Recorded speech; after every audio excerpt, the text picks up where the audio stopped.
ಸರ್ವವನ್ನು ಉಂಟು ಮಾಡಿರುವಂಥ ಸರ್ವಶಕ್ತನಾದ ನಮ್ಮ ತಂದೆಯಾದ ದೇವರೇ, ವಂದನೆಗಳು, ಸ್ತೋತ್ರಗಳು. ಈ ರಾತ್ರಿಕಾಲ ಸಮಯದಲ್ಲಿ ನಿಮ್ಮನ್ನು ಕುರಿತು, ನಿಮ್ಮ ಜ್ಞಾನವನ್ನು ಕುರಿತು ಮಾತನಾಡುವುದಕ್ಕೆ ಅವಕಾಶವನ್ನು ಕಲ್ಪಿಸಿ ಕೊಟ್ಟಿದ್ದೀರ ತಂದೆ. ನಿಮಗೆ ಕೃತಜ್ಞತೆಗಳು, ಸ್ತೋತ್ರಗಳು. ಹೇಳುವಂಥ ಅಂಶವು ತಂದೆಯಾದ ದೇವರೇ ಇದ್ದದ್ದು ಇದ್ದ ಹಾಗೆ ಎಲ್ಲರಿಗೂ ಅರ್ಥ ಆಗುವಂಥ ರೀತಿಯಲ್ಲಿ ಮಾತನಾಡೋದಕ್ಕೆ ಸಹಾಯ ಮಾಡಿ. ಯೇಸು ಪವಿತ್ರ ನಾಮದಲ್ಲಿ ಬೇಡ್ತಾ ಇದ್ದೀನಪ್ಪ ತಂದೆ, ಆಮೆನ್. ಲೋಕರಕ್ಷಕನಾದ ಯೇಸು ಕ್ರಿಸ್ತರ ನಾಮದಲ್ಲಿ ನಿಮ್ಮೆಲ್ಲರಿಗೆ ನನ್ನ ಹೃದಯಪೂರ್ವಕದಿಂದ ವಂದನೆಗಳನ್ನು ತಿಳಿಸ್ತಾ ಇದ್ದೀನಿ. ದೇವರ ರಾಜ್ಯವನ್ನು ಕುರಿತು ನಿರ್ದಿಷ್ಟವಾದ ಮಾಹಿತಿಗಳು 17ನೇ ಭಾಗ. ಈ ಭಾಗದಲ್ಲಿ ನೂತನ ಸೃಷ್ಟಿಯಲ್ಲಿ ತಮ್ಮ ತಮ್ಮ ಕಷ್ಟದ ಫಲಗಳನ್ನು ತಾವೇ ಅನುಭವಿಸುವರು ಯಾವಾಗ ಎಂಬ ಅಂಶವನ್ನು ಮಾತನಾಡ್ತಾ ಇದ್ದೀನಿ ಪ್ರಿಯರೇ. ಈ ವಚನವನ್ನು ಮೊದಲನೇದಾಗಿ ಓದಿಕೊಂಡು ಆ ವಚನದಲ್ಲಿ ಬರೆಯಲ್ಪಟ್ಟಿರುವಂಥ ಉದ್ದೇಶವೇನು ವಾಕ್ಯದ ಮೂಲಕ ನಾವು ತಿಳ್ಕೊಳ್ಳೋಣ. ಯೆಶಾಯನ ಗ್ರಂಥ 65ನೇ ಅಧ್ಯಾಯ 21ನೇ ವಚನ 22ನೇ ವಚನವನ್ನು ನೋಡೋಣ. ಯೆಶಾಯನ ಗ್ರಂಥ 65ನೇ ಅಧ್ಯಾಯ 21ನೇ ವಚನ 22ನೇ ವಚನವನ್ನು ಗಮನಿಸೋಣ. ಅಲ್ಲಿನ ಜನರು ತಾವು ಕಟ್ಟಿದ ಮನೆಗಳಲ್ಲಿ ತಾವೇ ವಾಸಿಸುವರು, ತಾವು ಮಾಡಿದ ತೋಟಗಳ ಫಲವನ್ನು ತಾವೇ ಅನುಭವಿಸುವರು. ಒಬ್ಬನು ಕಟ್ಟಿದ ಮನೆಗಳಲ್ಲಿ ಬೇರೊಬ್ಬನು ವಾಸಿಸನು, ಒಬ್ಬನು ಮಾಡಿದ ತೋಟದ ಫಲವು ಇನ್ನೊಬ್ಬನಿಗೆ ವಶವಾಗದು. ನನ್ನ ಜನರ ಆಯುಷು ವೃಕ್ಷದ ಆಯುಷ್ಸಿನಂತಿರುವುದು, ನನ್ನ ಆಪ್ತರು ತಮ್ಮ ಕೈ ಕೆಲಸದ ಆದಾಯವನ್ನು ಪೂರ ಅನುಭವಿಸುವರು. ಅಂದರೆ 21ನೇ ವಚನದಲ್ಲಿ 22ನೇ ವಚನದಲ್ಲಿ ಬರೆಯಲ್ಪಟ್ಟಂಥ ವಿಷಯಗಳು. ಪ್ರತಿಯೊಬ್ಬರು ನೋಟ್ಸು, ಪೆನ್ನು ಇಟ್ಕೊಂಡು ಬೈಬಲ್ ಕೂಡ ಮುಂದೆ ಇಟ್ಕೊಳ್ಳಿ. ಬೈಬಲ್ ಗ್ರಂಥದಲ್ಲಿ ಬರೆಯಲ್ಪಟ್ಟಿರುವಂಥ ವಚನಗಳನ್ನು ಬರ್ಕೊಳ್ಳಿ. ಆನಂತರ ಹೇಳುವಂಥ ಪ್ರತಿ ವಿಷಯಗಳನ್ನು ಅರ್ಥ ಮಾಡಿಕೊಂಡು ಎಷ್ಟು ನಿಮ್ಮ ಕೈಲಾಗುತ್ತೋ ಅಷ್ಟು ಬರೆದುಕೊಳ್ಳೋದಕ್ಕೆ ನೀವು ಪ್ರಯಾಸ ಪಡಿ. ದೇವರ ಜ್ಞಾನ ಇದು ಅದ್ಭುತವಾದಂಥದ್ದು. ನೂತನ ಸೃಷ್ಟಿಯಲ್ಲಿ ಹೀಗಿರುತ್ತಂತೆ. ಅಲ್ಲಿನ ಜನರು ತಾವು ಕಟ್ಟಿದ ಮನೆಗಳಲ್ಲಿ ತಾವೇ ವಾಸಿಸುವರು, ತಾವು ಮಾಡಿದ ತೋಟಗಳ ಫಲವನ್ನು ತಾವೇ ಅನುಭವಿಸುವರು. ಒಬ್ಬನು ಕಟ್ಟಿದ ಮನೆಯಲ್ಲಿ ಬೇರೊಬ್ಬನು ವಾಸಿಸನು, ಒಬ್ಬನು ಮಾಡಿದ ತೋಟದ ಫಲವು ಇನ್ನೊಬ್ಬನಿಗೆ ವಶವಾಗದು. ಈ ಎರಡು ವಿಷಯಗಳನ್ನು ನಾವು ಅರ್ಥ ಮಾಡಿಕೊಳ್ಳೋಣ ಪ್ರಿಯರೇ. ಅಂದರೆ ಒಬ್ಬ ಮನುಷ್ಯನು ಕಟ್ಟಿರುವಂಥ ಮನೆಯಲ್ಲಿ, ತಾನು ಕಟ್ಟಿದ ಮನೆಯಲ್ಲಿ ತಾನೇ ವಾಸಿಸ್ತಾನೆ, ಬೇರೊಬ್ಬನು ಬಂದು ವಶ ಮಾಡಿಕೊಳ್ಳೋದಿಲ್ಲ. ಅದೇ ಪ್ರಕಾರ ಒಂದು ತೋಟವನ್ನು ವ್ಯವಸಾಯ ಮಾಡಿದಾಗ ಆ ತೋಟದಲ್ಲಿ ಬರುವಂಥ ಫಲವನ್ನು ಕೂಡ ಯಾರು ತೋಟವನ್ನು ವ್ಯವಸಾಯ ಮಾಡಿದಾರೋ ಅವರಿಗೇನೆ ಆ ಫಲ ಸಿಗುತ್ತೆ, ಇನ್ನೊಬ್ಬರಿಗೆ ವಶವಾಗುವುದಿಲ್ಲ, ಇನ್ನೊಬ್ಬರು ಬಂದು ಸ್ವಾಧೀನ ಮಾಡಿಕೊಳ್ಳೋದಿಲ್ಲ ಹೇಳುವಂಥ ಮಾತು. ಯಾವಾಗ ಇದು ಅಂತ ನೋಡುವಾಗ ನೂತನ ಸೃಷ್ಟಿಯಲ್ಲಿ ಅವರು ಪಡ್ಕೊಳ್ತಾರಂತೆ. ನೂತನ ಸೃಷ್ಟಿಯಲ್ಲಿ ಮತ್ತು ನೂತನ ಸೃಷ್ಟಿ ಪ್ರಾರಂಭವಾಗಿದೆಯಾ ಇಲ್ವ ಅಂತ ನೋಡುವಾಗ 1ನೇ ಶತಮಾನದಲ್ಲಿ ಸ್ಥಾಪನೆಗೊಂಡಿದೆ. ಆ ನೂತನ ಸೃಷ್ಟಿಯೇ ಯೇಸು ಕ್ರಿಸ್ತರ ಸಭೆ. ಯೇಸು ಕ್ರಿಸ್ತರ ಸಭೆಗೆ ದೇವರ ಮಂದಿರ, ಆತ್ಮಿಕವಾದಂಥ ಮಂದಿರ, ದೇವರ ರಾಜ್ಯ, ಯೇಸು ಕ್ರಿಸ್ತರಿಗೆ ಹೆಂಡತಿ, ಯೇಸು ಕ್ರಿಸ್ತರ ದೇಹವು, ಹೀಗೆ ಅನೇಕ ರೀತಿಯಲ್ಲಿ ಹೋಲಿಸಿ ಹೇಳಿದ್ದಾನೆ. ಯಾರಿಗೆ? ಸಭೆಯಲ್ಲಿ ಇದ್ದಂಥ ಭಕ್ತರಿಗೆ, ತನ್ನ ಸಭೆಗೆ. ನಾವು ಯಾರ ಸಭೆ? ಯೇಸು ಕ್ರಿಸ್ತನ ಸಭೆಯವರು. ಯಾವಾಗ ದೀಕ್ಷೆ ಸ್ನಾನ ಮಾಡ್ಕೊಳ್ತೀರೋ ಆವಾಗ ಕ್ರೈಸ್ತನಲ್ಲಿ ಸೇರಿಸಲ್ಪಡ್ತೀರಾ. ಒಂದು ವೇಳೆ ದೀಕ್ಷೆ ಸ್ನಾನ ಮಾಡಿಸ್ಕೊಂಡಿಲ್ಲ ಅಂದರೆ ಇನ್ನೂ ಅಂಧಕಾರದ ದೊರೆತನದಲ್ಲಿದ್ದೀರಂತ ಅರ್ಥ. ಚಿಕ್ಕ ಮಕ್ಕಳಿದ್ದಾಗ, ಎಳೆ ಕೂಸಿದ್ದಾಗ ದೀಕ್ಷೆ ಸ್ನಾನ ಕೊಟ್ಟಿರ್ತಾರೆ. ಅದು ಏನ್ರಿ ಪ್ರಿಯರ ದೇವ್ರ ಮಕ್ಕಳಿರ, ವಾಕ್ಯದ ಪ್ರಕಾರ ಸರಿಯಲ್ಲ. ವಾಕ್ಯದ ಪ್ರಕಾರ ದೇವರು ಒಪ್ಪೋದಿಲ್ಲ. ಯಾವಾಗ ಪಾಪ ಕ್ಷಮಾಪಣೆ ನಿಮಿತ್ತವಾಗಿ ದೀಕ್ಷೆ ಸ್ನಾನ ಪಡ್ಕೊಳ್ತಾರೋ ಆವಾಗ ಆ ಒಂದು ದೀಕ್ಷಾ ಸ್ನಾನದ ಮೂಲಕ ಕ್ರೈಸ್ತನಲ್ಲಿ ಸೇರ್ತಾನೆ ಪ್ರಿಯರೇ. ಅಂಧಕಾರದ ದೊರೆತನದಿಂದ ಬಿಡಿಸಿ ಕ್ರೈಸ್ತನ ರಾಜ್ಯದೊಳಗೆ ಸೇರಿಸಿದನು ಅಂತ ಇರುತ್ತೆ ಒಂದು ಮಾತು. ಕೊಲೆಸದವರಿಗೆ ಬರೆದ ಪತ್ರಿಕೆ 1ನೇ ಅಧ್ಯಾಯ 13ನೇ ವಚನವನ್ನು ನೋಡಿ. ದೇವರು ನಮ್ಮನ್ನು ಅಂಧಕಾರದ ದೊರೆತನದಿಂದ ಬಿಡಿಸಿ ತನ್ನ ಪ್ರಿಯ ಕುಮಾರನ ರಾಜ್ಯದೊಳಗೆ ಸೇರಿಸಿದನು. ಯಾರು? ತಂದೆಯಾದ ದೇವರು ತನ್ನ ಪ್ರಿಯ ಕುಮಾರನ ರಾಜ್ಯದೊಳಗೆ, ಅಂದರೆ ಕ್ರಿಸ್ತನ ರಾಜ್ಯದೊಳಗೆ ಸೇರಿಸಿದ್ದಾನಂತೆ. ಎಲ್ಲಿಂದ ತೆಗೆದುಕೊಂಡು ಸೇರಿಸಿದ್ದಾನೆ ಅಂತ ನೋಡುವಾಗ ಅಂಧಕಾರದ ದೊರೆತನದಿಂದ ಬಿಡಿಸಿ. ಅಂಧಕಾರ ಅಂದರೆ ಕತ್ತಲು. ಕತ್ತಲಿಗೆ ಅಧಿಪತಿ ಯಾರಂತ ನೋಡುವಾಗ ದುರಾತ್ಮನು, ಸೈತಾನನು. ಈ ಕತ್ತಲೆಯಲ್ಲಿ ನಡೆಯುವಂಥ ಕೆಲಸಗಳು ಎಲ್ಲ ಕೂಡ ಸೈತಾನನಿಗೆ ಸಂಬಂಧಪಟ್ಟದ್ದು. ಕತ್ತಲು ಅಂದರೆ ನೋಡೋದಕ್ಕೆ ಬೆಳಕಿದೆ, ಈ ಲೋಕ ನೋಡೋದಕ್ಕೆ ಬೆಳಕಿನಲ್ಲಿದೆ, ಆದರೆ ಆತ್ಮಿಕ ರೀತಿಯಲ್ಲಿ ನೋಡುವಾಗ ಕತ್ತಲೆಯಲ್ಲಿದೆ, ಅಂಧಕಾರದಲ್ಲಿದೆ. ಅಂಧಕಾರ ಅಂದರೆ ಸೈತಾನನ ಹತೋಟಿಯಲ್ಲಿ ಇದ್ದವರಂತ ಅರ್ಥ. ಈ ಸೈತಾನನ ಹತೋಟಿಯಲ್ಲಿ, ಇಲ್ಲಾಂದರೆ ಅಂಧಕಾರದ ದೊರೆತನದಲ್ಲಿ ಇದ್ದಂಥವರನ್ನು ಬಿಡಿಸಿದ್ದಾರೆ.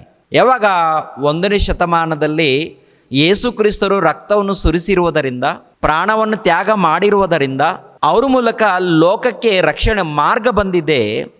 ಈ ರಕ್ಷಣೆ ಮಾರ್ಗದಲ್ಲಿ ಸೇರಬೇಕಾದ್ರೆ ಮೊದಲು ದೇವರು ಯಾರಂತ ತಿಳ್ಕೊಳ್ಬೇಕು, ಯೇಸು ಕ್ರಿಸ್ತರು ಯಾರು ಎನ್ನುವಂಥದ್ದು ತಿಳ್ಕೊಳ್ಬೇಕು, ಪವಿತ್ರಾತ್ಮನು ಯಾರು ಎನ್ನುವಂಥದ್ದು ತಿಳ್ಕೊಳ್ಬೇಕು. ಆನಂತರ ನಾವ್ಯಾರು, ನಮ್ಮನ್ನು ದೇವರು ಯಾಕೆ ಉಂಟು ಮಾಡಿದ್ದಾನೆ, ಪಾಪ ಅಂದರೆ ಏನು, ನಾವು ಎಲ್ಲಿದ್ದೀವಿ ತಿಳ್ಕೊಂಡು ಪಾಪ ಕ್ಷಮಾಪಣೆ ನಿಮಿತ್ತವಾಗಿ ದೀಕ್ಷಾಸ್ಥಾನ ಪಡ್ಕೊಂಡಾಗ ಆಗ ಕ್ರಿಸ್ತನ ರಾಜ್ಯದೊಳಗೆ ಸೇರಿಸಲ್ಪಡ್ತೀವಿ. ಅಂದರೆ ಸಭೆಯಲ್ಲಿ, ಅಂದರೆ ಚರ್ಚಿನಲ್ಲಿ, ದೇವರ ಮಂದಿರದಲ್ಲಿ, ಕ್ರಿಸ್ತನ ದೇಹದಲ್ಲಿ. ಪರ್ಯಾಯ ಪದಗಳು ದೇವರು ಹೋಲಿಸಿ ಹೇಳಿದ್ದಾರೆ ಪ್ರಿಯರೇ. ಇವಾಗ ಕ್ರಿಸ್ತನ ರಾಜ್ಯದಲ್ಲಿ ಸೇರಬೇಕಾದ್ರೆ, ನೂತನ ಸೃಷ್ಟಿಯಲ್ಲಿ ಸೇರಬೇಕಾದ್ರೆ ದೀಕ್ಷಾಸ್ಥಾನ ಪಡ್ಕೊಂಡಾಗ ಸೇರ್ತೀವಿ ಕ್ರಿಸ್ತನ ರಾಜ್ಯದಲ್ಲಿ, ಇಲ್ಲ ನೂತನ ಸೃಷ್ಟಿಯಲ್ಲಿ. ಸೇರಿದ ನಂತರ ಇನ್ನು ಪರಲೋಕಕ್ಕೆ ಹೋಗಿಲ್ಲ. ಪರಲೋಕ ಎನ್ನುವಂಥದ್ದು ಪ್ರತ್ಯೇಕವಾದಂಥ ಸ್ಥಳ, ಅದು ದೇವರು ಇರುವಂಥ, ಅಂದರೆ ಆಕಾಶ ದಾಟಿ ಹೋಗಬೇಕು. ಇನ್ನು ನೋಡುವಂಥ ಆಕಾಶ ಇದೆಯಲ್ಲ, ನಾವು ನೋಡ್ತಾ ಇದ್ದೀವಿ ನೋಡಿ, ಆಕಾಶವನ್ನು ದಾಟಿ ಹೋಗಬೇಕು, ಅಲ್ಲಿ ಪರಲೋಕ. ಆ ಪರಲೋಕವನ್ನು ನಾವು ಪಡಿಬೇಕಾದರೆ ಈ ಲೋಕದಲ್ಲಿ ಕ್ರಿಸ್ತನ ರಾಜ್ಯದಲ್ಲಿ ಸೇರಿ ಆತನ ಸಿದ್ಧಾಂತಗಳಿಗೆ ಒಳಪಟ್ಟು ವಿಧೇಯರಾಗಿ ದೇವರು ಏನು ಹೇಳಿದ್ದಾರೋ ಅದರ ಪ್ರಕಾರ ನಾವು ನಡಿಬೇಕಂತೆ ನೂತನ ಸೃಷ್ಟಿಯಲ್ಲಿ. ಈ ನೂತನ ಸೃಷ್ಟಿಯಲ್ಲಿ ತಾವು ಕಟ್ಟಿದ ಮನೆಗಳಲ್ಲಿ ತಾವೇ ವಾಸಿಸುವರು, ತಾವು ಮಾಡಿದ ತೋಟದ ಫಲವನ್ನು ತಾವೇ ಅನುಭವಿಸುವರು. ಈ ಮನೆ ಆಗಿರ್ಬೋದು, ಇಲ್ಲಾಂದರೆ ತೋಟದ ಫಲಗಳಾಗಿರ್ಬೋದು, ಇನ್ನೊಬ್ಬರಿಗೆ ವಶವಾಗದು ಅಂತಿರುತ್ತೆ. ಇನ್ನೊಬ್ಬರು ಬಂದು ದೋಚಿಕೊಳ್ಳೋದಿಲ್ಲ, ವಶ ಮಾಡಿಕೊಳ್ಳೋದಿಲ್ಲ, ಹಾಳು ಮಾಡೋದಿಲ್ಲ. ಪ್ರಿಯರ ದೇವ್ರ ಮಕ್ಕಳಿರ, ಹೀಗೆ ಬರೆಯಲ್ಪಟ್ಟಿದ್ದಾರೆ ಯೆಶಾಯ ಗ್ರಂಥದಲ್ಲಿ, ನಾವು ನೋಡಿದ್ದೀವಲ್ವ. ಅಂದರೆ ಈಗಿನ ಕಾಲದಲ್ಲಿ ನೋಡುವಾಗ ಗಮನಿಸಿ, ಕ್ರೈಸ್ತರ ಮಧ್ಯದಲ್ಲಿ ದೋಚ್ಕೊಳ್ತಾರೆ ಇಲ್ವಾ? ತುಂಬ ಕಡೆ ನಡೀತಾ ಇದೆ. ಅದೇ ಪ್ರಕಾರ ಕ್ರೈಸ್ತರ ಕುಟುಂಬದಲ್ಲಿ ಕೂಡ ತಪ್ಪುಗಳು ನಡೀತಾ ಇದೆ. ಇದೊಂದು ರೀತಿಯಲ್ಲಿ. ಇನ್ನೊಂದು ರೀತಿಯಲ್ಲಿ ನೋಡುವಾಗ ಕ್ರೈಸ್ತರಿಗಿರುವಂಥ ಆಸ್ತಿಯನ್ನು ಕೂಡ ಕೆಲವರು ದೋಚಿಕೊಳ್ಳೋರು ಕೂಡ ಇದ್ದಾರೆ. ಎಷ್ಟೋ ಮಂದಿಯ ಆಸ್ತಿ ದೋಚಿಕೊಂಡಿದ್ದಾರೆ, ಮನೆಗಳನ್ನು ಸ್ವಾಧೀನ ಮಾಡಿಕೊಂಡವರಿದ್ದಾರೆ. ಅಷ್ಟಾಕೆ ನಮ್ಮ ಕಣ್ಣಿನ ಮುಂದೆನೇ ನಡೆದಿರುವಂಥ ಘಟನೆಗಳು ಏನ್ರಿ, ಮಣಿಪುರ್ನಲ್ಲಿ ನಡೆದಿರುವಂಥ ಘಟನೆಗಳು, ಮೊನ್ನೆ ಟೋಟಲ್ ಪ್ರಪಂಚಕ್ಕೆ ತಿಳಿದಿರುವಂಥ ಘಟನೆಗಳು, ದಲಿತರ ಮೇಲೆ, ಕ್ರೈಸ್ತರ ಮೇಲೆ, ಗಿರಿಜನರ ಮೇಲೆ, ಆ ಗಿರಿಜನರಲ್ಲಿ ಕ್ರೈಸ್ತರು ಕೂಡ. ಕ್ರೈಸ್ತರಿಗಿದ್ದಂಥ ಆಸ್ತಿಯನ್ನು, ಮನೆಗಳನ್ನು ಸ್ವಾಧೀನ ಮಾಡಿಕೊಂಡಿದ್ದಾರಾ? ಹೌದು. ಮತ್ತು ಹಾಗಿರುವಾಗ ದೇವರ ನೂತನ ಸೃಷ್ಟಿಯಲ್ಲಿ ತಮ್ಮ ಮನೆಗಳಲ್ಲಿ ತಾವೇ ವಾಸಿಸುವರು, ತಮ್ಮ ತೋಟದ ಫಲವನ್ನು ತಾವೇ ಅನುಭವಿಸುವರು. ಅಂದರೆ ಅರ್ಥ ಏನು? ಯಾಕೆ ಈ ಮಾತನ್ನು ಹೇಳಿದ್ದಾರೆ? 1ನೇ ಶತಮಾನದಲ್ಲಿ ಕೂಡ ಕ್ರೈಸ್ತರ ಕುಟುಂಬಗಳನ್ನು ಹಾಳು ಮಾಡಿದ್ದಾರೆ, ಆಸ್ತಿಯನ್ನು ದೋಚಿಕೊಂಡಿದ್ದಾರೆ. ಏನ್ರಿ, ಯೆರೂಸಲೇಮ್ ಪಟ್ಟಣದಿಂದ ಕ್ರೈಸ್ತರನ್ನು ಓಡಿಸಿಬಿಟ್ಟಿದ್ದಾರೆ, ಅವರ ಆಸ್ತಿಯನ್ನು ದೋಚಿಕೊಂಡು. ಆಗಿರುವಾಗ ತಮ್ಮ ಮನೆಗಳು, ತಾವು ಕಟ್ಟಿರುವಂಥ ಮನೆಗಳಲ್ಲಿ ತಾವೇ ವಾಸಿಸುವರು ಅಂತ ಕ್ರಿಸ್ತ ಪೂರ್ವದಲ್ಲಿ ಯೆಶಾಯನ ಮೂಲಕ ಹೇಳಿದೆ. ಅಂದರೆ ಯಾಕೆ ಈ ಮಾತನ್ನು ಹೇಳಿದ್ದಾರೆ? ಅದರ ಹಿಂದೆ ಏನು ನಡೆದಿದೆ? ಪ್ರಿಯರ ದೇವ್ರ ಮಕ್ಕಳಿರ, ನಿಮ್ಮ ಮನೆಗಳಲ್ಲಿ ನೀವೇ ವಾಸಿಸ್ತೀರಾ, ನಿಮ್ದು ಯಾರು ಇನ್ಮೇಲೆ ದೋಚಿಕೊಳ್ಳೋದಿಲ್ಲ, ಇನ್ಮೇಲೆ ಯಾರು ನಿಮ್ಮ ಆಸ್ತಿಯನ್ನು ದೋಚಿಕೊಳ್ಳೋದಿಲ್ಲ, ಯಾರು ವಶ ಮಾಡಿಕೊಳ್ಳೋದಿಲ್ಲ. ಅಂದರೆ ಅದಕ್ಕಿಂತ ಮುಂಚಿತವಾಗಿ ವಶ ಮಾಡಿಕೊಂಡಿದ್ದಾರಂತಲೇ ಅರ್ಥ ಬರುತ್ತೆ. ಈ ಯೆಶಾಯ ಗ್ರಂಥದಲ್ಲಿ ಹೇಳಿದ್ದಾರೆ ನೋಡಿ, ಹೇಳುವಾಗ, ಅಂದರೆ ಪ್ರವಾದನೆ ಭವಿಷ್ಯತ್ ದಿನಗಳಲ್ಲಿ ನೂತನ ಸೃಷ್ಟಿಯಲ್ಲಿ ಯಾರು ಮನೆಗಳನ್ನು ಕಟ್ಟಿಕೊಂಡಿದ್ದಾರೋ ಅವರವರ ಮನೆಗಳಲ್ಲಿ ಅವರವರ ಆಸ್ತಿಯಲ್ಲಿ ಅವರು ಅನುಭವಿಸ್ತಾರೆ, ಅವರ ಫಲವನ್ನು ಅವರೇ ಅನುಭವಿಸ್ತಾರೆ, ಅವರ ಆಸ್ತಿಯನ್ನು ಇನ್ನೊಬ್ಬರು ದೋಚಿಕೊಳ್ಳೋದಿಲ್ಲ ಅಂತ ಹೇಳಿರುವಂಥ ಮಾತು. ಹಾಗಿರುವಾಗ ಅದಕ್ಕಿಂತ ಮುಂಚಿತವಾಗಿ ಏನಾದರೂ ಯಾರಾದರೂ ದೋಚಿಕೊಂಡಿದ್ದಾರಾ? ಹಾಗೇನೇ ಅರ್ಥ ಬರುತ್ತೆ. ದೋಚಿಕೊಂಡಿದ್ದಾರಾ? ಅವರ ಮನೆಗಳನ್ನು ಸ್ವಾಧೀನ ಮಾಡಿಕೊಂಡಿದ್ದಾರಾ? ಯೆಹೂದ್ಯರ ಮನೆಗಳನ್ನು, ಇಲ್ಲಾಂದರೆ ಇಸ್ರಾಯೇಲ್ಯರ ಮನೆಗಳನ್ನು, ಆಸ್ತಿಯನ್ನು, ತೋಟಗಳನ್ನು ಸ್ವಾಧೀನ ಮಾಡಿಕೊಂಡಿದ್ದಾರಾ? ಏನು ನಡೆದಿದೆ ಅಂತ ಒಂದು ಸಾರಿ ಯೋಚನೆ ಮಾಡುವಾಗ ಪ್ರಿಯರಾದ ದೇವರ ಮಕ್ಕಳಿರ, ಚೆಫನ್ಯ 1ನೇ ಅಧ್ಯಾಯ, ದಾನಿಯೇಲನು, ಹೋಶಾಯನು, ಆಮೋಸನು ಆದ ಮೇಲೆ ಚೆಫನ್ಯ ಎಂಬುವಂಥ ಪ್ರವಾದಿಯ ಗ್ರಂಥ ಬರುತ್ತೆ. ಆ ಗ್ರಂಥದಲ್ಲಿ 1ನೇ ಅಧ್ಯಾಯ 13ನೇ ವಚನವನ್ನು ಗಮನಿಸಿ ಪ್ರಿಯರಾದ ದೇವರ ಮಕ್ಕಳು. 1ನೇ ಅಧ್ಯಾಯ 13ನೇ ವಚನವನ್ನು, ಅವರ ಆಸ್ತಿಯು ಸೂರೆಯಾಗುವುದು, ಅವರ ಮನೆಗಳು ಹಾಳಾಗುವವು, ಅವರು ಮನೆಗಳನ್ನು ಕಟ್ಟಿಕೊಂಡರು, ಅವುಗಳಲ್ಲಿ ವಾಸಿಸರು, ತೋಟಗಳನ್ನು ಮಾಡಿಕೊಂಡವರು ಅವುಗಳ ದ್ರಾಕ್ಷಾರಸವನ್ನು ಕುಡಿಯರು. ಏನ್ರಿ, ಇದು ಚೆಫನ್ಯನ ಗ್ರಂಥ, ಪ್ರವಾದಿಯಾಗಿರುವಂಥ ಚೆಫನ್ಯನು. ಈತನ ಕಾಲ ಯಾವಾಗಂತೂ ನೋಡುವಾಗ ಕ್ರಿಸ್ತ ಪೂರ್ವ 620ರಲ್ಲಿ, ಅಂದರೆ ಯೆರೆಮೀಯನು ಇರುವಂಥ ಕಾಲದಲ್ಲಿ, ಪ್ರವಾದಿಯಾಗಿರುವಂಥ ಯೆರೆಮೀಯನು ಇರುವಂಥ ಕಾಲದಲ್ಲಿ. ಯೆಶಾಯನು ಯಾವಾಗ ಬರೆದಿದ್ದಾನೆ? ಕ್ರಿಸ್ತ ಪೂರ್ವ 700ರಲ್ಲಿ. ಕ್ರಿಸ್ತ ಪೂರ್ವ 700ರಲ್ಲಿ ಏನಂತ ಬರೆದಿದ್ದಾನೆ? ಕ್ರಿಸ್ತ ಪೂರ್ವ 700ರಲ್ಲಿ ಏನಂತ ಬರೆದಿದ್ದಾನೆ ಯೆಶಾಯನು? ನಿಮ್ಮ ಮನೆಗಳಲ್ಲಿ ನೀವೇ ವಾಸಿಸ್ತೀರ. ನೀವು ಕಟ್ಟಿದ ಮನೆಗಳಲ್ಲಿ, ಅಂದರೆ ತಾವು ಕಟ್ಟಿದ ಮನೆಗಳಲ್ಲಿ ತಾವೇ ವಾಸಿಸ್ತಾರೆ. ತಾವು ಮಾಡಿದ ತೋಟದ ಫಲಗಳನ್ನು ಅವರೇ ಅನುಭವಿಸ್ತಾರೆ. ಮನೆಗಳನ್ನು ಇನ್ನೊಬ್ಬರು ಸ್ವಾಧೀನ ಮಾಡಿಕೊಳ್ಳೋದಿಲ್ಲ, ತೋಟಗಳನ್ನು ಇನ್ನೊಬ್ಬರು ಸ್ವಾಧೀನ ಮಾಡಿಕೊಳ್ಳೋದಿಲ್ಲ ಅಂತ ಹೇಳಿರುವಾಗ ಚೆಫನ್ಯನೇ ಹೀಗೆ ಹೇಳ್ತಾ ಇದ್ದಾರೆ. ಈ ಚೆಫನ್ಯನು ಎಂಬುವಂಥ ಪ್ರವಾದಿಗೂ ಯೆಶಾಯನು ಎಂಬ ಪ್ರವಾದಿಗೂ ಸುಮಾರು 80 ವರ್ಷ ವ್ಯತ್ಯಾಸ ರೀ. ಯೆಶಾಯ ಪ್ರವಾದಿ ಕಾಲ ಮುಗಿದ ನಂತರ ಯೆರೆಮೀಯ ಕಾಲ ಬರುತ್ತೆ. ಆ ಯೆರೆಮೀಯನ ಕಾಲದಲ್ಲಿ ಚೆಫನ್ಯನು ಎಂಬುವಂಥ ಪ್ರವಾದಿ ಕೂಡ ಇದ್ದಾನೆ. ಈತನ ಕಾಲದಲ್ಲಿ ಗಮನಿಸುವಾಗ ಪ್ರಿಯರಾದ ದೇವರ ಮಕ್ಕಳೇ, ಈತನು ಪ್ರವಾದನೆ ಮಾಡುವಂಥದ್ದು ಏನ್ರಿ, ಅವರ ಆಸ್ತಿಯು ಸೂರೆಯಾಗುವುದು, ಅವರ ಮನೆಗಳು ಹಾಳಾಗುವವು, ಅವರು ಮನೆಗಳನ್ನು ಕಟ್ಟಿಕೊಂಡರು, ಅವುಗಳಲ್ಲಿ ವಾಸಿಸರು, ತೋಟಗಳನ್ನು ಮಾಡಿಕೊಂಡವರು ಅವುಗಳ ದ್ರಾಕ್ಷಾರಸವನ್ನು ಕುಡಿಯರು.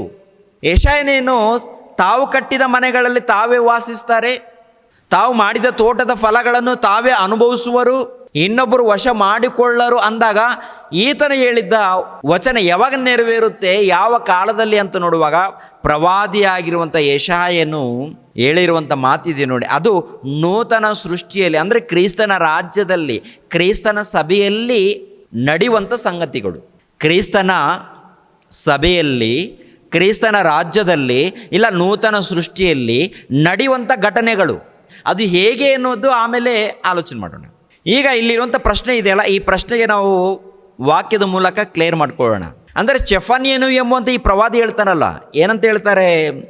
ಅವರ ಆಸ್ತಿಯು ಸೂರೆಯಾಗುವುದು, ಅಂದರೆ ದೋಚ್ಕೊಂಡು ಹೋಗ್ತಾರೆ, ಕೊಳ್ಳೆ ಹೊಡೆದು ದೋಚ್ಕೊಂಡು ಹೋಗ್ತಾರೆ, ದಾಳಿ ಮಾಡಿ ಸೂರೆಯಾಗುವುದು. ಅವರ ಮನೆಗಳು ಹಾಳಾಗುವವು, ಅವರು ಮನೆಗಳನ್ನು ಕಟ್ಟಿಕೊಂಡರು, ಅವುಗಳಲ್ಲಿ ವಾಸಿಸರು, ತೋಟಗಳನ್ನು ಮಾಡಿಕೊಂಡರು, ಅವುಗಳ ದ್ರಾಕ್ಷಾರಸವನ್ನು ಅವರು ಕುಡಿಯರು. ಯಾಕೆ ಇಂಥ ಪರಿಸ್ಥಿತಿ? ಯಾಕೆ ಇಂಥ ಪ್ರವಾದನೆ? ಕ್ರಿಸ್ತ ಪೂರ್ವ 620ರಲ್ಲಿ ಚೆಫನ್ಯನು ಹೇಳುವಾಗ ಕ್ರಿಸ್ತ ಪೂರ್ವ 610ರಿಂದ 586 ಕಾಲದವರೆಗೆ ಅದು ನೆರವೇರುತ್ತೆ. ಯೆಹೂದ್ಯರ ಕಾಲದಲ್ಲಿ, ಅಂದರೆ ಯೆರೂಸಲೇಮ್ ಪಟ್ಟಣದಲ್ಲಿ ನೆರವೇರುತ್ತೆ. ಈ ಚೆಫನ್ಯನು ಹೇಳಿರುವಂಥ ಪ್ರವಾದನೆ, ಯೆರೆಮೀಯನು ಹೇಳಿರುವಂಥ ಪ್ರವಾದನೆ ನೆರವೇರುತ್ತೆ. ಯೆಶಾಯನು ಹೇಳಿರುವಂಥ ಪ್ರವಾದನೆ ಇದೆಯಲ್ವ, ಅದು ಯೇಸು ಕ್ರಿಸ್ತರ ಕಾಲದಲ್ಲಿ ನೆರವೇರುತ್ತೆ.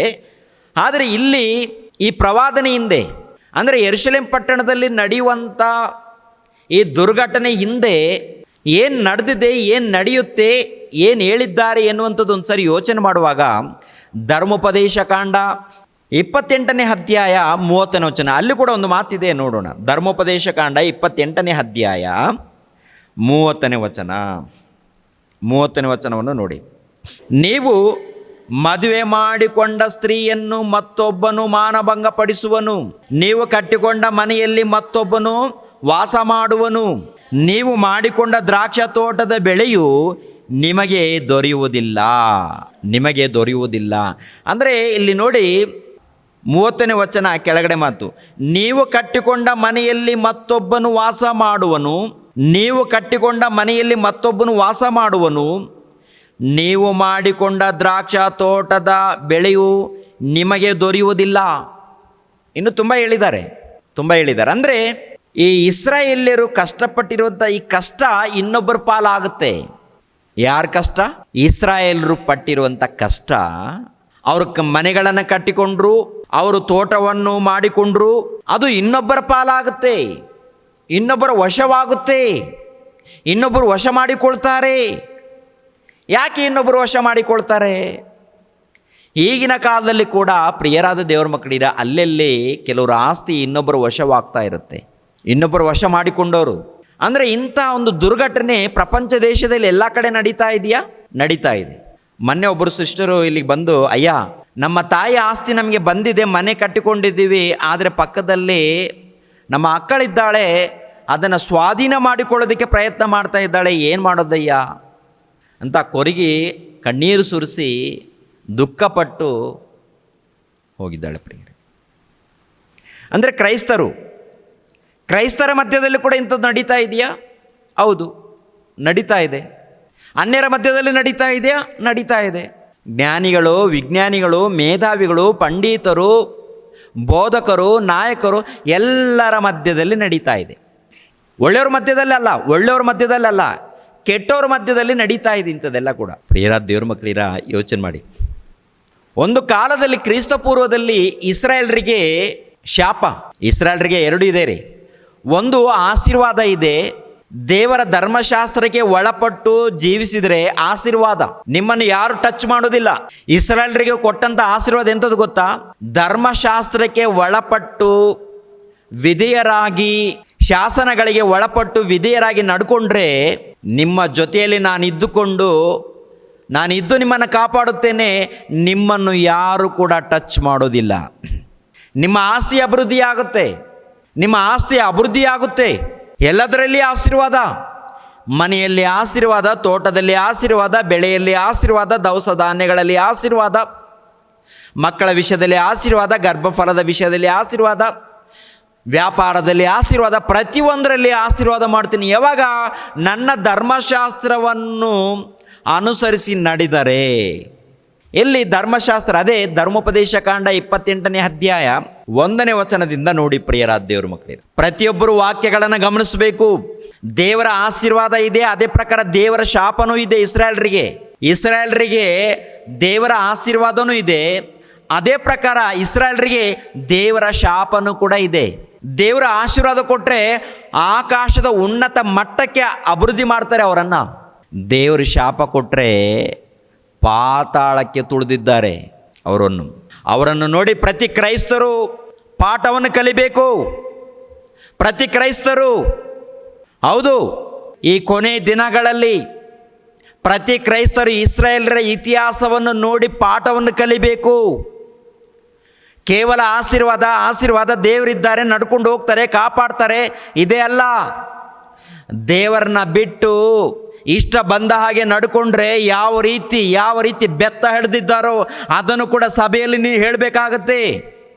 ಪ್ರತಿ ಕ್ರೈಸ್ತರು ಕಲಿಬೇಕಾಗತ್ತೆ.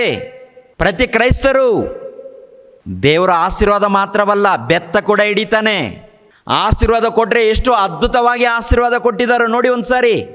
ನೀವು ನಿಮ್ಮ ದೇವರಾದ ಯೆಹೋವನ ಮಾತನ್ನು ಶ್ರದ್ಧೆಯಿಂದ ಕೇಳಿ, ನಾನು ಈಗ ನಿಮಗೆ ಬೋಧಿಸುವ ಆತನ ಆಜ್ಞೆಗಳನ್ನೆಲ್ಲ ಅನುಸರಿಸಿ ನಡೆದರೆ ಆತನು ಭೂಮಿಯ ಮೇಲಿರುವ ಎಲ್ಲ ಜನಾಂಗಗಳಿಗಿಂತಲೂ ನಿಮ್ಮನ್ನು ಉನ್ನತ ಸ್ಥಿತಿಗೆ ತರುವನು. ನಿಮ್ಮ ದೇವರಾದ ಯೆಹೋವನ ಮಾತಿಗೆ ಕಿವಿಗೊಟ್ಟು ನಡೆದರೆ ಈ ಶುಭಗಳೆಲ್ಲ ನಿಮಗೆ ಪ್ರಾಪ್ತವಾಗುವವು. ಯಾವುದೆಂದರೆ, ನಿಮಗೆ ಊರಲ್ಲಿಯೂ ಅಡವಿಯಲ್ಲಿಯೂ ಶುಭ ಉಂಟಾಗುವುದು. ನಿಮ್ಮ ಸಂತಾನ ವ್ಯವಸಾಯಗಳಿಗೂ ದನ ಕುರಿ ಮುಂತಾದ ಪಶುಗಳಿಗೂ ಶುಭ ಉಂಟಾಗುವುದು. ನಿಮ್ಮ ಪುಟ್ಟಿಗಳಿಗೂ ಕೊಣವಿಗಳಿಗೂ ಶುಭ ಉಂಟಾಗುವುದು. ನೀವು ಕೆಲಸಕ್ಕೆ ಹೋಗುವಾಗಲೂ ಬರುವಾಗಲೂ ಶುಭ ಉಂಟಾಗುವುದು. ನಿಮ್ಮ ಮೇಲೆ ಬರುವ ಶತ್ರುಗಳು ನಿಮ್ಮಿಂದ ಸೋತು ಹೋಗುವಂತೆ ಯೆಹೋವನು ಮಾಡುವನು. ಅವರು ಒಂದು ದಾರಿಯಿಂದ ನಿಮ್ಮ ಮೇಲೆ ಬಂದರು, 7 ದಾರಿಗಳಿಂದ ಓಡಿ ಹೋಗುವರು. ನಿಮ್ಮ ಕಣಜಗಳು ಯಾವಾಗಲೂ ತುಂಬಿರುವಂತೆಯೂ ನಿಮ್ಮ ಪ್ರಯತ್ನಗಳೆಲ್ಲ ಸಫಲವಾಗುವಂತೆಯೂ ನಿಮ್ಮ ದೇವರ ಯೆಹೋವನು ನಿಮಗೆ ಶುಭವನ್ನು ಅನುಗ್ರಹಿಸುವನು. ಆತನು ನಿಮಗೆ ಕೊಡುವ ದೇಶದಲ್ಲಿ ನಿಮಗೆ ಶುಭವನ್ನೇ ಉಂಟು ಮಾಡುವನು. ಶುಭವನ್ನೇ ಉಂಟು ಮಾಡುವನು.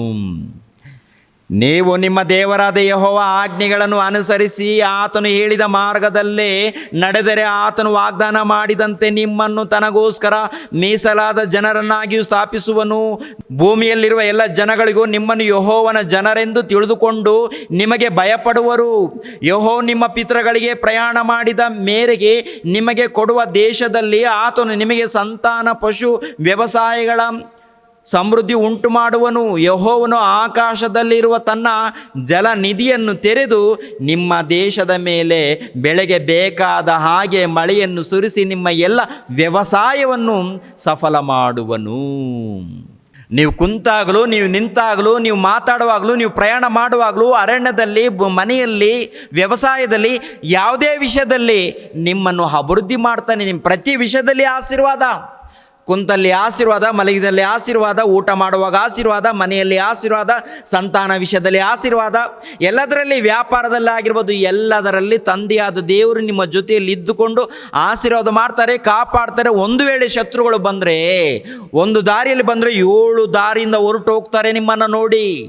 ಇಸ್ರಾಯೇಲರಿಗೆ ಕೊಟ್ಟಿರುವಂಥ ದೇವರ ಆಶೀರ್ವಾದ. ಅದೇ ಪ್ರಕಾರ ದೇವರ ಮಾತನ್ನು ಮೀರಿ ಪಾಪ ಮಾಡಿದರೆ, ದೇವರ ಮಾತನ್ನು ಮೀರಿ ಪಾಪ ಮಾಡಿದರೆ ಏನಿರುತ್ತೆ? ದೇವರ ಮಾತಿಗೆ ವಿಧೇಯರಾಗಿ ಒಳಪಟ್ಟು ಆಜ್ಞೆಗಳನ್ನು ಅನುಸರಿಸಿ ನಡ್ಕೊಂಡ್ರೆ ಉನ್ನತವಾಗಿ ಆಶೀರ್ವಾದ ಭೂಲೋಕದಲ್ಲಿ ಅವರಿಗೆ. ಅದಕ್ಕೆ ಪ್ರಪಂಚ ದೇಶದಲ್ಲಿ ಒಂದು ವೇಳೆ ಚರಿತ್ರೆ ತಿಳ್ಕೊಳ್ಬೇಕಾದ್ರೆ ಇಸ್ರಾಯೇಲರ ಚರಿತ್ರೆ ಪ್ರತಿ ಒಬ್ಬರು ತಿಳ್ಕೊಳ್ಬೇಕು. ಪ್ರಿಯರಾದ ದೇವರ ಮಕ್ಕಳಿರ, ಅವರನ್ನು ಆಶೀರ್ವದಿಸಿದಾಗ ಪ್ರಪಂಚದಲ್ಲಿ ಅವರನ್ನು ನೋಡಿ ಒಂದು ಕಾಲದಲ್ಲಿ ನಡಗಿದ್ದಾರೆ. ಅದೇ ಪ್ರಕಾರ ದೇವರು ಅವರನ್ನು ಶಪಿಸಿದಾಗ ನೆಲ ಮಟ್ಟಕ್ಕೆ ಸಮಾಧಿಯಾಗಿದ್ದಾರೆ. ನೆಲ ಮಟ್ಟಕ್ಕೆ ಸಮಾಧಿಯಾಗಿದ್ದಾರೆ ಅವರು. ಇದು ಇತಿಹಾಸ, ಇದು ಇಸ್ರಾಯೇಲರ ಇತಿಹಾಸ. ಇದು ಪ್ರತಿ ಕ್ರೈಸ್ತರು ತಿಳ್ಕೊಳ್ಬೇಕಾದಂಥ ಇತಿಹಾಸ. 15ನೇ ವಚನ ನೋಡಿ, ಅದೇ ದೇವರು ಹೇಳುವಂಥ ಮಾತು, ಅದೇ ದೇವರು ಹೇಳುವಂಥ ಮಾತು. ಆದರೆ ನೀವು ನಿಮ್ಮ ದೇವರಾದ ಯೆಹೋವನ ಮಾತಿಗೆ ಕಿವಿಗೊಡದೆ ನಾನು ಈಗ ನಿಮಗೆ ಬೋಧಿಸುವ ಆತನ ಆಜ್ಞೆ ವಿಧಿಗಳನ್ನು ಅನುಸರಿಸದೆ ಹೋದರೆ ಈ ಅಶುಭಗಳು ನಿಮಗೆ ಪ್ರಾಪ್ತವಾಗುವವು. ಏನ್ರಿ? 28ನೇ ಅಧ್ಯಾಯ 1ನೇ ವಚನದಿಂದ 14ನೇ ವಚನದವರೆಗೆ ಶುಭಗಳು, ಆಶೀರ್ವಾದಗಳು ಹೇಳಿದ್ದಾರೆ. ಆಶೀರ್ವಾದಗಳು, ಮನೆಯಲ್ಲಿ ಆಶೀರ್ವಾದ, ಎಣ್ಣೆ ಕೂಡ ಆಶೀರ್ವಾದ ಪಡುತ್ತೆ ಅಂತೆ. ಆನಂತರ ಪುಟ್ಟಿ ಆಶೀರ್ವಾದಂತೆ, ಬಟ್ಟೆಗಳ ಆಶೀರ್ವಾದಂತೆ, ಸಂತಾನ ಆಶೀರ್ವಾದಂತೆ, ದವಸ ಧಾನ್ಯಗಳು ಕೂಡ ಆಶೀರ್ವಾದವಾಗಿ ಇರುತ್ತವಂತೆ. ಹೌದಾ? ಹೌದು ಪ್ರಿಯರೇ, ಅಷ್ಟೊಂದು ಅದ್ಭುತವಾಗಿ ಆಶೀರ್ವಾದ ಕೊಟ್ಟಿದ್ದಾರೆ. ಅದೇ ರೀತಿಯಾಗಿ ಅವರು ಅನುಭವಿಸಿದ್ದಾರೆ. ಅದೇ ಪ್ರಕಾರ ದೇವರ ಮಾತನ್ನು ಮೀರಿ ಪಾಪ ಮಾಡಿದರೆ ಈ ಶಾಪಗಳೆಲ್ಲ ಕೂಡ ನಿಮಗೆ ಬರುತ್ತೆ ಅಂತ ಹೇಳಿದ್ದಾರೆ. ಏನದು ಶಾಪ? ಆದರೆ ನೀವು ನಿಮ್ಮ ದೇವರಾದ ಯೆಹೋವನ ಮಾತಿಗೆ ಕಿವಿಗೊಡದೆ ನಾನು ನಿಮಗೆ ಬೋಧಿಸುವ ಆತನ ಆಜ್ಞೆ ವಿಧಿಗಳನ್ನು ಅನುಸರಿಸದೆ ಹೋದರೆ ಈ ಅಶುಭಗಳು ನಿಮಗೆ ಪ್ರಾಪ್ತವಾಗುವವು. ನಿಮಗೆ ಊರಲ್ಲಿಯೂ ಅಡವಿಯಲ್ಲಿಯೂ ಅಶುಭ ಉಂಟಾಗುವುದು. ನಿಮ್ಮ ಪುಟ್ಟಿಗಳಿಗೂ ಕೊಣವೆಗಳಿಗೂ ಅಶುಭ ಉಂಟಾಗುವುದು. ನಿಮ್ಮ ಸಂತಾನ, ವ್ಯವಸಾಯಗಳಿಗೂ ದನ ಕುರಿಗಳಿಗೂ ಅಶುಭ ಉಂಟಾಗುವುದು. ನೀವು ಕೆಲಸಕ್ಕೆ ಹೋಗುವಾಗಲೂ ಬರುವಾಗಲೂ ಅಶುಭ ಉಂಟಾಗುವುದು. ನೀವು ದುರ್ನಡತೆಯುಳ್ಳವರಾಗಿ ಯೆಹೋವನನ್ನು ಬಿಟ್ಟಿದ್ದರಿಂದ ಆತನು ನಿಮ್ಮ ಎಲ್ಲ ಪ್ರಯತ್ನಗಳಲ್ಲಿ ವಿಪತ್ತು, ಕಳವಳ, ಶಾಪ ಇವುಗಳನ್ನುಂಟು ಮಾಡುತ್ತಾ ನಿಮ್ಮನ್ನು ಬೇಗನೆ ನಾಶ ಮಾಡುವನು. ವ್ಯಾಧಿಯು ನಿಮಗೆ ಹತ್ತಿಕೊಂಡೇ ಇರುವಂತೆ ಯೆಹೋವನು ಮಾಡಿ ನೀವು ಸ್ವಾಧೀನ ಮಾಡಿಕೊಳ್ಳುವುದಕ್ಕೆ ಹೋಗುವ ದೇಶದಲ್ಲಿ ನಿಮ್ಮಲ್ಲಿ ಒಬ್ಬರು ಉಳಿಯದಂತೆ ಮಾಡುವನು. ಆತನು ನಿಮ್ಮನ್ನು ಕ್ಷಯರೋಗ, ಚಳಿಜ್ವರ, ಉರಿತ, ಉಷ್ಣ ಜ್ವರಗಳಿಂದಲೂ, ದೇಶವನ್ನು ಕ್ಷಾಮದಿಂದಲೂ, ಬೆಳೆಯನ್ನು ಕಾಡಿಗೆ ಬಿಸಿ ಗಾಳಿಯಿಂದಲೂ ಬಾಧಿಸಲಾಗಿ ನೀವು ಸಾಯುವ ತನಕ ಇವು ನಿಮ್ಮನ್ನು ಬೆನ್ನೆತ್ತುವವು. ಮೇಲೆ ಆಕಾಶವು ಮಳೆ ಸುರಿಯದೆ ತಾಮ್ರದಂತೆಯೂ ಕೆಳಗೆ ಭೂಮಿಯು ಬೆಳೆ ಕೊಡದೆ ಕಬ್ಬಿಣದಂತೆಯೂ ಇರುವವು. ನಿಮ್ಮ ದೇಶದಲ್ಲಿ ಯೆಹೋವನು ಆಕಾಶದಿಂದ ಮಳೆಗೆ ಬದಲಾಗಿ ಧೂಳಿಯನ್ನು, ಉಸುಬನ್ನು ನಿಮ್ಮ ಮೇಲೆ ಸುರಿಸುವನು. ಆದುದರಿಂದ ನೀವು ನಾಶವಾಗಿ ಹೋಗುವಿರಿ. ನಾಶವಾಗಿ ಅಂದರೆ ಭಕ್ತಿಯಿಂದ ವಿಧೇಯರಾಗಿ ಭಕ್ತಿಯಿಂದ ನಡ್ಕೊಂಡ್ರೆ ನಿಮಗೆ ಶುಭವಾಗುತ್ತೆ. ಭಕ್ತಿಯಿಂದ, ವಾಕ್ಯದ ಪ್ರಕಾರ ಭಕ್ತಿಯಿಂದ ವಿಧೇಯರಾಗಿ ನಡ್ಕೊಂಡ್ರೆ ಎಲ್ಲದರಲ್ಲಿ ಶುಭ. ದೇವರು ಜೊತೆಯಾಗಿದ್ದು ಕಾಪಾಡ್ತಾನೆ. ಒಂದು ವೇಳೆ ದೇವರ ಮಾತಿಗೆ ಅವಿಧೇಯರಾಗಿ ದ್ರೋಹಿಗಳಾಗಿ ಮಾಡಬಾರದ ಪಾಪಗಳನ್ನು ಮಾಡುವವರಾಗಿ ಈ ರೀತಿ ಇದ್ದರೆ ನಿಮ್ಮನ್ನು ನಾಶ ಮಾಡೋ ತನಕ ಬಿಡೋದಿಲ್ಲ. ಎಲ್ಲದರಲ್ಲಿ ಶಾಪ, ಕಳವಳ, ಅಂಟು ರೋಗಗಳು, ಆನಂತರ ಅನೇಕ ಜ್ವರಗಳು, ಇವೆಲ್ಲವನ್ನು ತಂದು ನಿಮ್ಮನ್ನು ಹಾಳು ಮಾಡ್ತೀನಿ, ನಿಮ್ಮನ್ನು ನಾಶ ಮಾಡ್ತೀನಿ ಅಂತ ಯಾರಿಗೆ ಹೇಳಿದ್ದಾರೆ? ಆಶೀರ್ವಾದ ಪಡೆದಂಥ ಇಸ್ರಾಯೇಲ್ ಜನರಿಗೆ ಹೇಳಿರುವಂಥ ಶಾಪ. ಮತ್ತು ನಮಗಿದೆಯೋ ಇಲ್ವೋ ಆಮೇಲೆ ಗೊತ್ತಾಗುತ್ತೆ. ಈಗಿನ ಕಾಲದಲ್ಲಿ ನಮಗಿದೆಯೋ ಇಲ್ವೋ ಆಮೇಲೆ ನಮ್ಗೆ ಗೊತ್ತಾಗುತ್ತೆ. ಪ್ರಿಯರ ದೇವರ ಮಕ್ಕಳಿರ, ಕೊನೆ ತನಕ ನೋಡಬೇಕು. ದೇವರ ಮಾತಿಗೆ ಅವಿಧೇಯರಾದರೆ ಏನಾಗುತ್ತೆ ಅಂತ ಹೇಳಿದರೆ ಇವೆಲ್ಲ ಶಾಪ ಬರುತ್ತೆ. ಅದರಲ್ಲಿ ನೀವು ಕಟ್ಟಿಕೊಂಡಿರುವಂಥ ಮನೆಗಳಲ್ಲಿ ನೀವು ವಾಸ ಮಾಡುವುದಿಲ್ಲ, ನೀವು ಮಾಡಿರುವಂಥ ತೋಟದ ಫಲವನ್ನು ನೀವು ಅನುಭವಿಸೋದಿಲ್ಲ, ಇನ್ನೊಬ್ಬರ ಪಾಲಾಗುತ್ತೆ ಎಂದು ದೇವರು ಶಾಪ ಕೊಟ್ಟಿದ್ದಾನೆ. ಆ ಶಾಪ ಅವರ ಮಧ್ಯದಲ್ಲಿ ನೆರವೇರಿದೆಯೋ ಇಲ್ವೋ ಅಂತ ನೋಡುವಾಗ ಏನ್ರಿ, ಇಸ್ರಾಯೇಲರ ಮಧ್ಯದಲ್ಲಿ ಪ್ರಿಯರಾದ ದೇವ್ರ ಮಕ್ಕಳಿರ ದೇವ್ರ ಜೊತೆ ಇದ್ದು ಕಾಪಾಡಿಕೊಂಡು ಬರ್ತಾ ಇರ್ತಾರೆ. ಒಂದು ದಿನ ಸಮುವೇಲನ ಬಳಿಯಲ್ಲಿ ಹೋಗಿ ನಮಗೆ ಅರಸನು ಬೇಕು, ನಮಗೆ ಅರಸನು ಬೇಕು, ಯಾಜಕರು ಆನಂತರ ನ್ಯಾಯಸ್ಥಾಪಕರು ನಮಗೆ ಬೇಕಾಗಿಲ್ಲ, ನಮಗೆ ಲೋಕದಲ್ಲಿ ಇದ್ದ ಹಾಗೆ ಲೋಕದಲ್ಲಿ ಇದ್ದಂಥ ಎಲ್ಲರ ಮಧ್ಯದಲ್ಲಿ ಅರಸರಿದ್ದಾರೆ, ಅದೇ ಪ್ರಕಾರ ನಮಗೆ ಅರಸರು ಬೇಕು ಅಂದಾಗ ಈ ಮಾತನ್ನು ದುಃಖಪಟ್ಟು ದೇವರಿಗೆ ತಿಳಿಸಿದಾಗ ಯಾರು? ಸಮುವೇಲನು. ತಂದೆಯಾದ ದೇವರು ಒಬ್ಬ ಅರಸನನ್ನು ನೇಮಿಸ್ತಾನೆ. ಮೊದಲನೇ ಅರಸನು ಸೌಲನು, ಸೌಲನು ಆದ ನಂತರ ದಾವೀದನು, ದಾವೀದನು ಆದ ನಂತರ ಸೊಲೊಮೋನನು.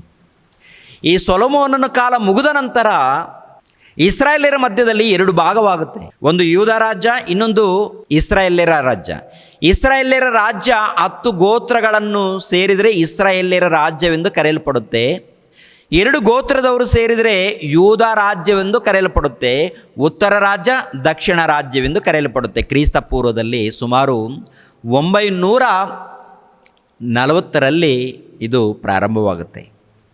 ಅದಕ್ಕಿಂತ ಮುಂಚಿತವಾಗಿ ಈ 12 ಗೋತ್ರದವರು ಒಂದೇ ರಾಜ್ಯವಾಗಿ ಕರೆಯಲ್ಪಡುತ್ತಾರೆ.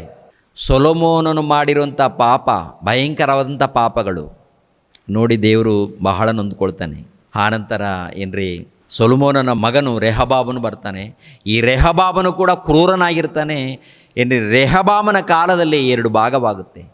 ಇಸ್ರಾಯೇಲರಿಗೆ ಅರಸನು ಯಾರೊಬ್ಬಾಮನು, ಯೆಹೂದ್ಯರಿಗೆ ಅರಸನು ರೆಹಬಾಮನು. ಇವರ ಮಧ್ಯದಲ್ಲಿ 2 ಭಾಗ. ಯಾಕೆ ಅವ್ರು 2 ಭಾಗ ಆಗಿದೆ ಅಂತ ನೋಡುವಾಗ ಅವರ ಮಧ್ಯದಲ್ಲಿ ಅನ್ಯಾಯ, ಅಧರ್ಮ, ದ್ರೋಹ, ಮೋಸ, ದೇವರ ಮಾತನ್ನು ತಿರಸ್ಕರಿಸಿ ಜನರನ್ನು ನೋಡಿ ತಂದೆಯಾದ ದೇವರು ಕನಿಕರಿಸಿ ಪ್ರವಾದಿಗಳನ್ನು ಇಲ್ಲ ಒಬ್ಬೊಬ್ಬರ ಏನ್ರಿ ಅಧಿಕಾರಿಗಳನ್ನೇ ಎಬ್ಬಿಸ್ತಾ ಇರ್ತಾರೆ. ಈ ರೀತಿ ಪದೇ ಪದೇ ಹೇಳ್ತಾ ಇರ್ತಾರೆ. ದೇವರು ಪ್ರವಾದಿಗಳನ್ನು ಕಳಿಸಿಕೊಟ್ಟು ಎಚ್ಚರಿಕೆ ಮಾತುಗಳನ್ನು ಹೇಳ್ತಾ ಇರ್ತಾರೆ.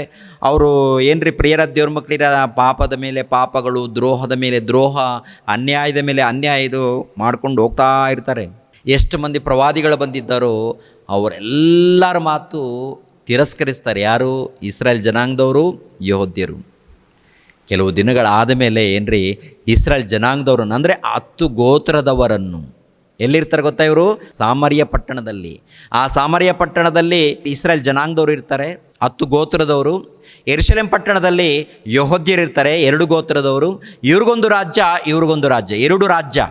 ಇವರು ಪಾಪದಲ್ಲಿ ಇದ್ದಾರೆ, ಇವರು ಪಾಪದಲ್ಲಿದ್ದಾರೆ. ಯೆಹೂದ್ಯರು ಪಾಪದಲ್ಲಿ, ಇಸ್ರಾಯೇಲ್ ಜನಾಂಗದವರು ಪಾಪದಲ್ಲಿ.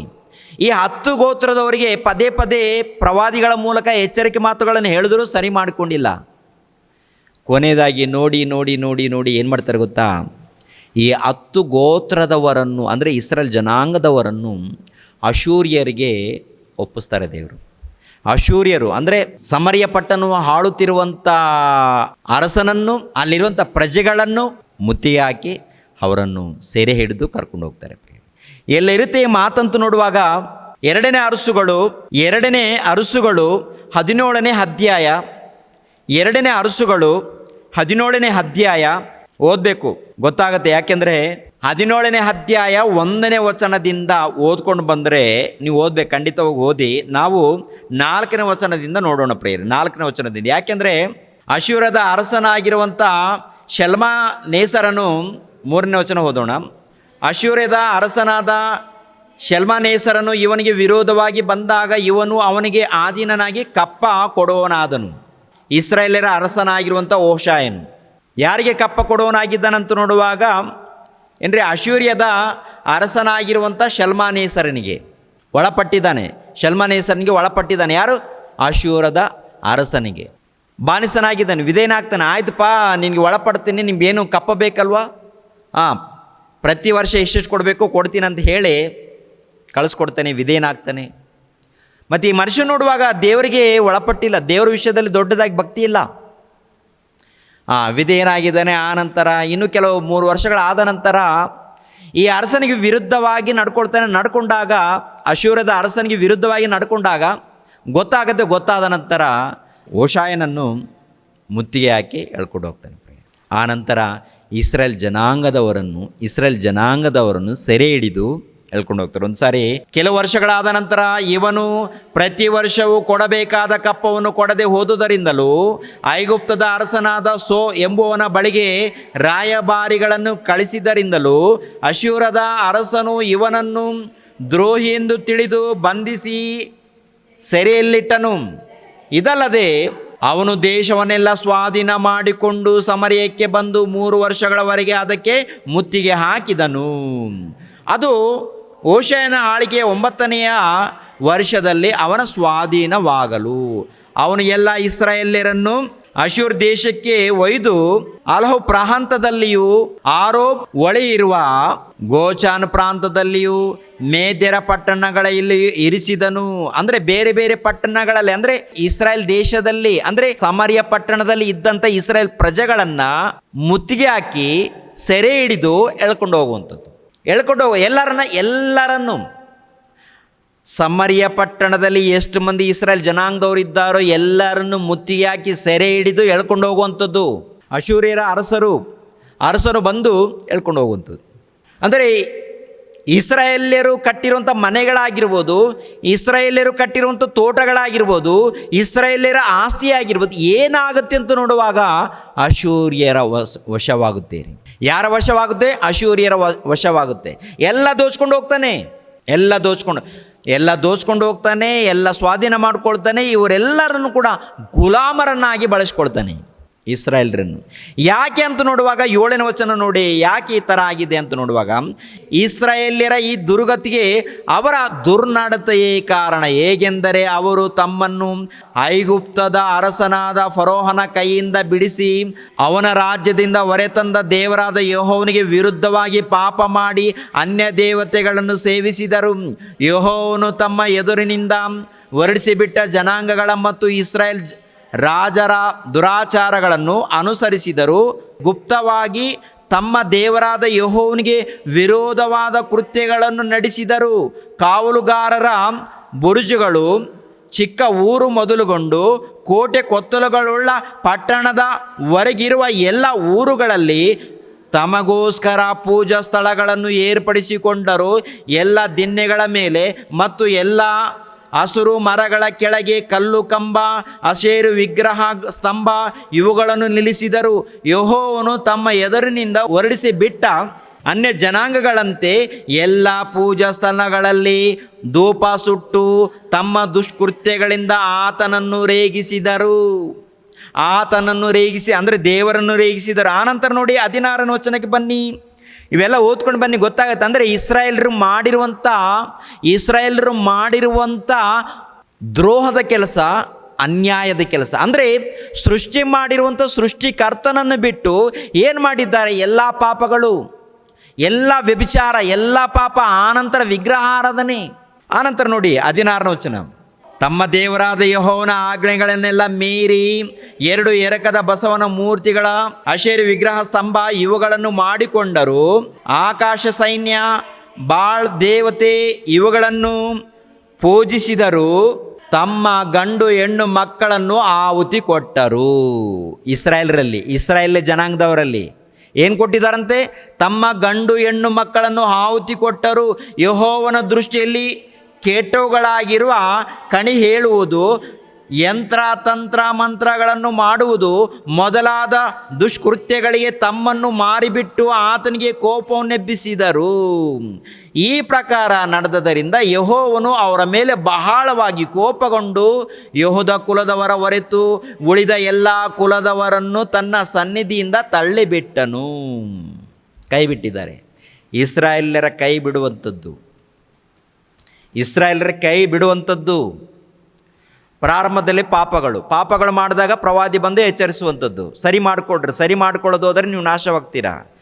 ಒಬ್ಬ ಪ್ರವಾದಿ ಆಗುತ್ತೆ, ನ್ಯಾಯಸ್ಥಾಪಕರು ಅವ್ರ ಕಾಲ ಮುಗಿಯುತ್ತೆ, ಆನಂತರ ಪ್ರವಾದಿಗಳು ಬರ್ತಾರೆ. ಬಂದಾಗ ಯಾರ ಮಾತು ಕೇಳ್ತಾ ಇಲ್ಲ, ಅರಸನು ಕೇಳ್ತಾ ಇಲ್ಲ, ಯಾಜಕರು ಕೇಳ್ತಾ ಇಲ್ಲ, ಅಲ್ಲಿರುವಂಥ ಹಿರಿಯರು ಕೇಳ್ತಾ ಇಲ್ಲ, ಯುವಕರು ಕೇಳ್ತಾ ಇಲ್ಲ. ಯುವಕರು, ಹಿರಿಯರು, ಯಾಜಕರು, ಮಹಾಯಾಜಕರು ಎಲ್ಲರೂ ದ್ರೋಹಿಗಳಾಗಿದ್ದಾರೆ ಇಸ್ರಾಯೇಲ್ ಜನಾಂಗದವರಲ್ಲಿ. ಒಬ್ಬನು ಸರಿ ಇಲ್ಲ. ಅದೇ ಪ್ರಕಾರ ನೋಡುವಾಗ ತಮ್ಮ ಗಂಡು ಹೆಣ್ಣು ಮಕ್ಕಳನ್ನು ಆಹುತಿ ಕೊಟ್ಟರು. ತಮ್ಮ ಗಂಡು ಹೆಣ್ಣು ಮಕ್ಕಳನ್ನು, ತಮಗೆ ಹುಟ್ಟಿರುವಂಥ ಮಕ್ಕಳನ್ನು ಯಾವುದಕ್ಕೆ? ಪೂಜೆಗಳಿಗೆ, ಹೋಮ ಮಾಡೋದಕ್ಕೆ ಬಲಿ ಕೊಟ್ಟಿದ್ದಾರಂತೆ ಮಕ್ಕಳನ್ನು. ದೇವ್ರಿಗೋಸ್ಕರ ಬೆಳೆಸಿ ಅಂತ ಗರ್ಭಫಲವನ್ನು ಕೊಟ್ಟರೆ ಮಕ್ಕಳನ್ನು ವಿಗ್ರಹಾರಾಧನೆಗೋಸ್ಕರ, ಇಲ್ಲಾಂದರೆ ಹೋಮ ಮಾಡೋದಕ್ಕೂ ಕೊಡ್ತೀರಾ? ಇಷ್ಟೊಂದು ದ್ರೋಹದ ಕೆಲಸನ, ಇಷ್ಟೊಂದು ಅನ್ಯಾಯ, ಇಷ್ಟೊಂದು ಪಾಪನ ಹೇಳಿ. ಪ್ರಿಯರ ದೇವ್ರ ಮಕ್ಕಳೇ, ದೇವರು ಉಗ್ರನಾಗಿ ಅವರನ್ನು ನಾಶ ಮಾಡಿ ಇನ್ನೊಂದು ಬೇರೆ ದೇಶಕ್ಕೆ ಒಪ್ಪಿಸ್ಕೊಡ್ತಾರೆ. ಇವರು ಮನೆಗಳನ್ನು, ತೋಟಗಳನ್ನು ಎಲ್ಲವನ್ನು ಕೂಡ ಬೇರೆಯವರು ಬಂದು ಸ್ವಾಧೀನ ಮಾಡಿಕೊಳ್ತಾರೆ. ಆಸ್ತಿ ನಷ್ಟವಾಗುತ್ತೆ. ಗೊತ್ತಾ? ಇದು ಇಸ್ರಾಯೇಲ್ರ ಇತಿಹಾಸ ಗೊತ್ತಾ? ನಮ್ಮ ಕ್ರೈಸ್ತರಿಗೆ ಗೊತ್ತಾ? ಆಶೀರ್ವಾದ ಇರ್ಲಪ್ಪ, ಆಶೀರ್ವಾದ ಇರಲಿ, ಎಲ್ಲಿಗೋಗುತ್ತೆ? ತಪ್ಪು ಮಾಡದೆ ಹೋದರೆ ಆಶೀರ್ವಾದ ಇದ್ದೇ ಇರುತ್ತೆ. ತಪ್ಪು ಮಾಡಿದ್ರೆ ಒಂದು ಕಾಲದಲ್ಲಿ ಇಸ್ರಾಯೇಲ್ರಿಗೆ ಆಗಿರುವಂಥ ಗತಿ ಆಗಲ್ಲ ಅಂದುಕೊಂಡಿದೀಯಾ?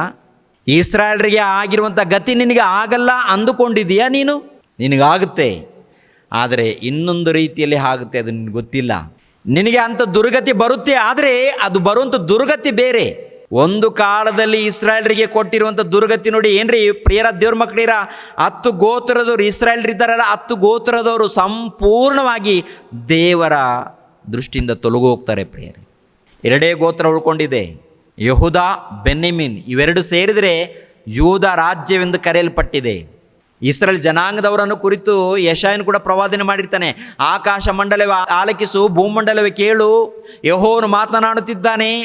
ನಾನು ಸಾಕಿ ಸಲಹಿದ ಮಕ್ಕಳು ನನಗೆ ದ್ರೋಹ ಮಾಡಿದ್ದಾರೆ. ಎತ್ತು ಯಜಮಾನನ ಕೊಟ್ಟಿಗೆಯನ್ನು, ಕತ್ತೆ ಒಡೆಯನ ಕೊಟ್ಟಿಗೆಯನ್ನು ತಿಳಿದಿರುತ್ತೆ, ಆದರೆ ಈ ಇಸ್ರಾಯೇಲ್ ಜನಾಂಗದವರು ನನಗೆ ಒಳಪಟ್ಟಿಲ್ಲ. ಇವರು ಪಾಪದಲ್ಲಿದ್ದಾರೆ, ಅಧರ್ಮದಲ್ಲಿದ್ದಾರೆ, ಪಾಪಿಷ್ಟು ಜನಾಂಗ ಇವರು ಹೇಳಿದಾರ.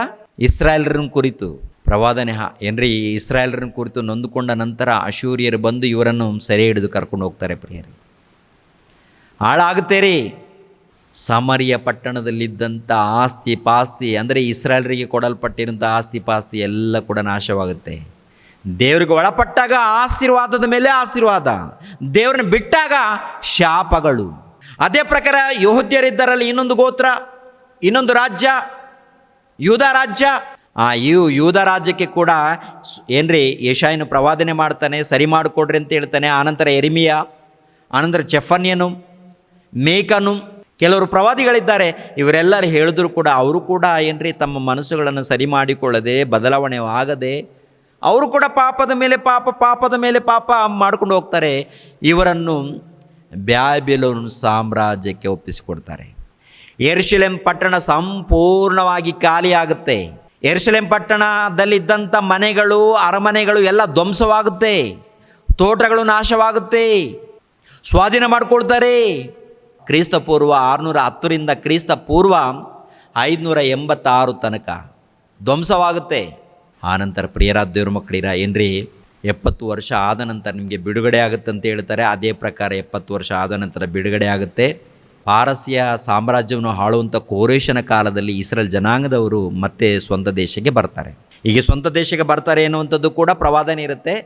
ಆನಂತರ ಯೇಸು ಕ್ರಿಸ್ತರ ಕಾಲದಲ್ಲಿ ನೂತನ ಸೃಷ್ಟಿಯಲ್ಲಿ ತಾವು ಕಟ್ಟಿದ ಮನೆಗಳಲ್ಲಿ ತಾವೇ ವಾಸಿಸುವರು. ಅಂದರೆ ಒಂದು ಕಾಲದಲ್ಲಿ ತಾವು ಕಟ್ಟಿದಂಥ ಮನೆಗಳು ಬೇರೆಯವರು ಸ್ವಾಧೀನ ಮಾಡಿಕೊಂಡಿದ್ದಾರೆ, ಆ ರೀತಿ ಸ್ವಾಧೀನ ಮಾಡಿಕೊಳ್ಳೋದಿಲ್ಲ ಅಂತ ಹೇಳಿದ್ದಾರೆ. ಅರ್ಥ ಹಾಗೇನೆ ಬರುತ್ತೆ. ಆದರೆ ಹೊಸ ಒಡಂಬಡಿಕೆ ಬಂದ ನಂತರ ಯಾವ ಉದ್ದೇಶದಿಂದ ಹೇಳಿದ್ದಾರೋ ಆಲೋಚನೆ ಮಾಡೋಣ. ಯಾವ ಉದ್ದೇಶದಿಂದ ಹೇಳಿದ್ದಾರೆ ಅಂದರೆ ಯೆಶಾಯ ಪ್ರವಾದನೆ, ಇವೆಲ್ಲ ನಾಶವಾಗುತ್ತೆ, ಬಳ್ಕೊಂಡು ಹೋಗ್ತಾರೆ, ನಿಮ್ಮನ್ನು ಧ್ವಂಸ ಮಾಡ್ತಾರೆ, ನಿಮ್ಮನ್ನು ಮುತ್ತಿಗೆ ಹಾಕ್ತಾರೆ, ಎಲ್ಲ ನಾಶವಾಗುತ್ತೆ. ಆನಂತರ 70 ವರ್ಷ ಆದ ನಂತರ ಮತ್ತೆ ಬಿಡುಗಡೆ ಮಾಡ್ತಾನೆ. ಇಸ್ರಾಯೇಲ್ ಜನಾಂಗದವರು ಅಂದರೆ ಯೆಹೂದ್ಯರು ಮತ್ತೆ ಸ್ವಂತ ದೇಶಕ್ಕೆ ಬರ್ತಾರೆ, ಯೆರೂಸಲೇಮ್ ಪಟ್ಟಣದಲ್ಲಿ ವಾಸ ಮಾಡ್ತಾರೆ ಅಂತ. ಇದು ಹಳೆ ಕಾಲದಲ್ಲಿ ಕ್ರಿಸ್ತ ಪೂರ್ವದಲ್ಲಿ ನಡೆದು ಹೋಗುತ್ತೆ.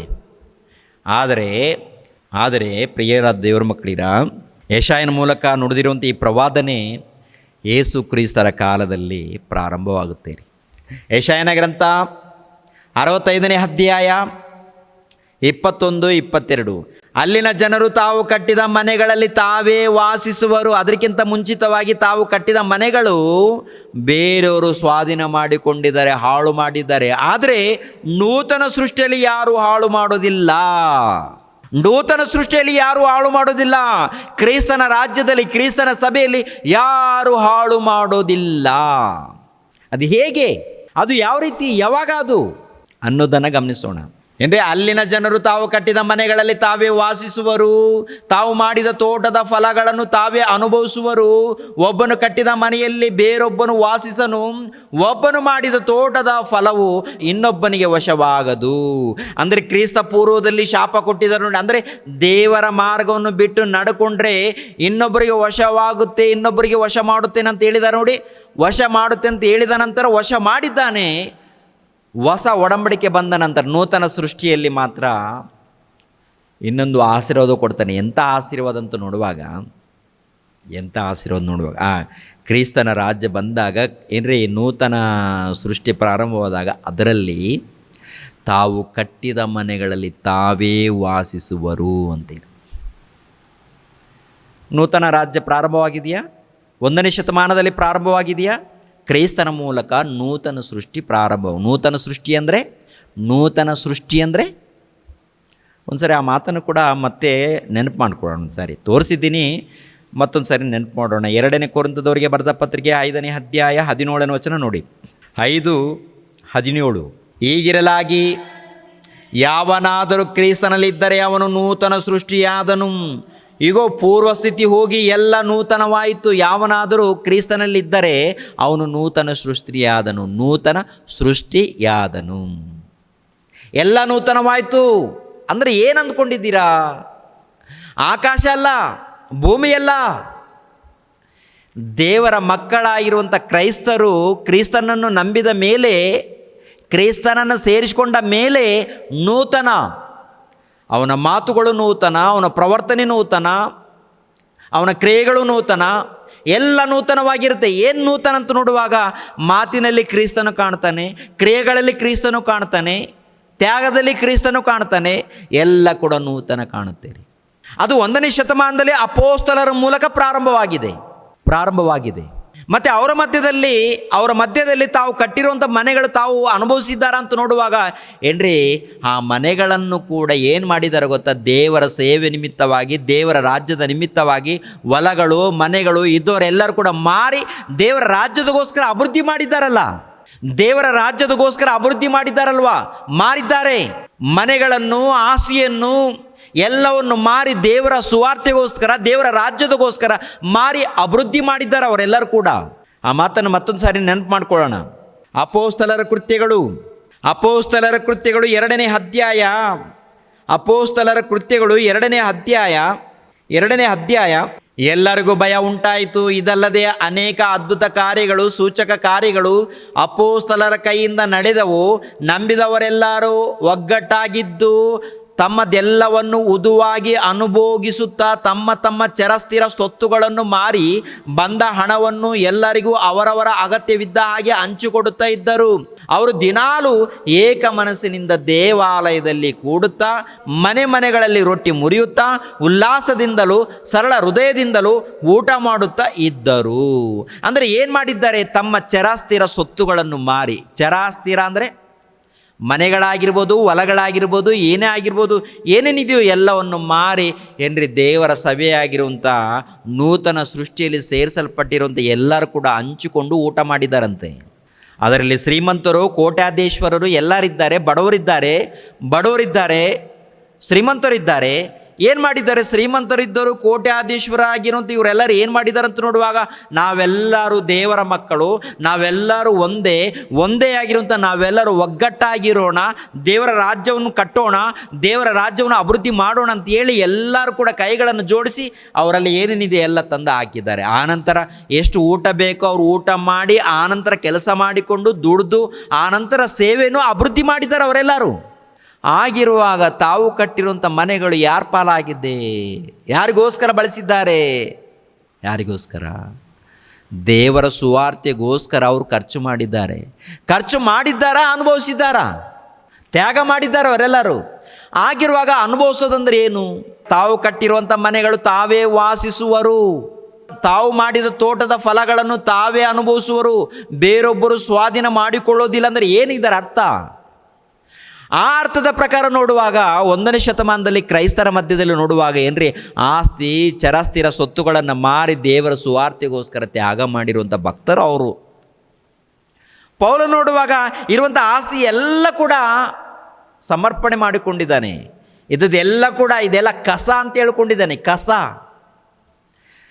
ಆಸ್ತಿ ಎಲ್ಲ ಕೂಡ ಏನಂತ ಹೇಳ್ಕೊಂಡಿದ್ದಾನೆ ಗೊತ್ತಾ?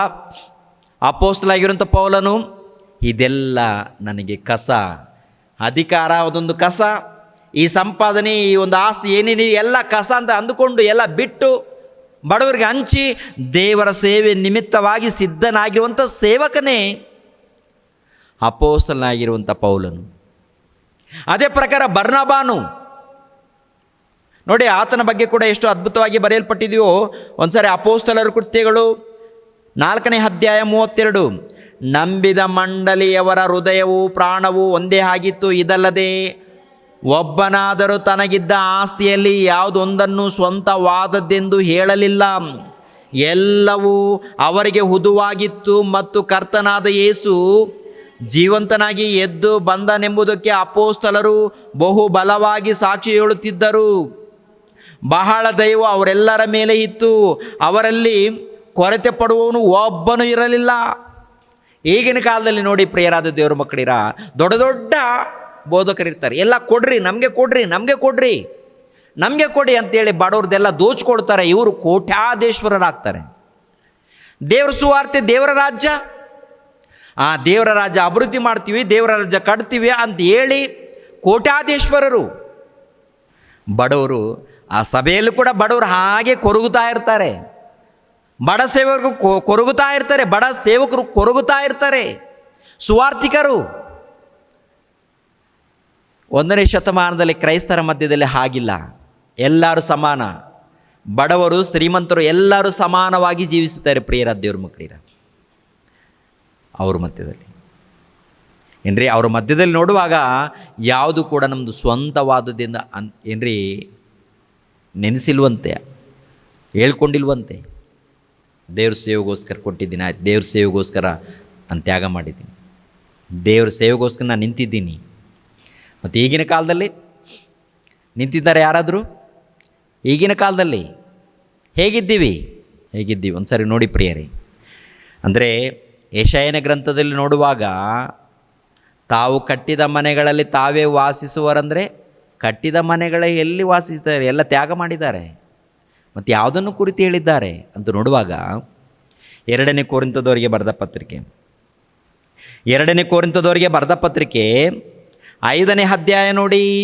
2ನೇ ಕೊರಿಂಥದವರಿಗೆ ಬರೆದ ಪತ್ರಿಕೆ, ಅಪೊಸ್ತಲನಾಗಿರುವಂಥ ಪೌಲನು ಕೊರಿಂಥದವರಿಗೆ ಬರೆದ 2ನೇ ಪತ್ರಿಕೆ, ಅಪೊಸ್ತಲನಾಗಿರುವಂಥ ಪೌಲನು ಕೊರಿಂಥದವರಿಗೆ ಬರೆದ 2ನೇ ಪತ್ರಿಕೆ 5ನೇ ಅಧ್ಯಾಯ 1ನೇ ವಚನದಿಂದ ನೋಡೋಣ. 5ನೇ ಅಧ್ಯಾಯ 1ನೇ ವಚನದಿಂದ, ಭೂಮಿಯ ಮೇಲಿರುವ ನಮ್ಮ ಮನೆಯು, ಅಂದರೆ ಭೂಮಿಯ ಮೇಲೆ ಇರುವ ನಮ್ಮ ಮನೆ, ಭೂಮಿಯ ಮೇಲೆ ಇರುವಂಥ ನಮ್ಮ ಮನೆ ಅಂದರೆ ಯಾವುದು ಮನೆ?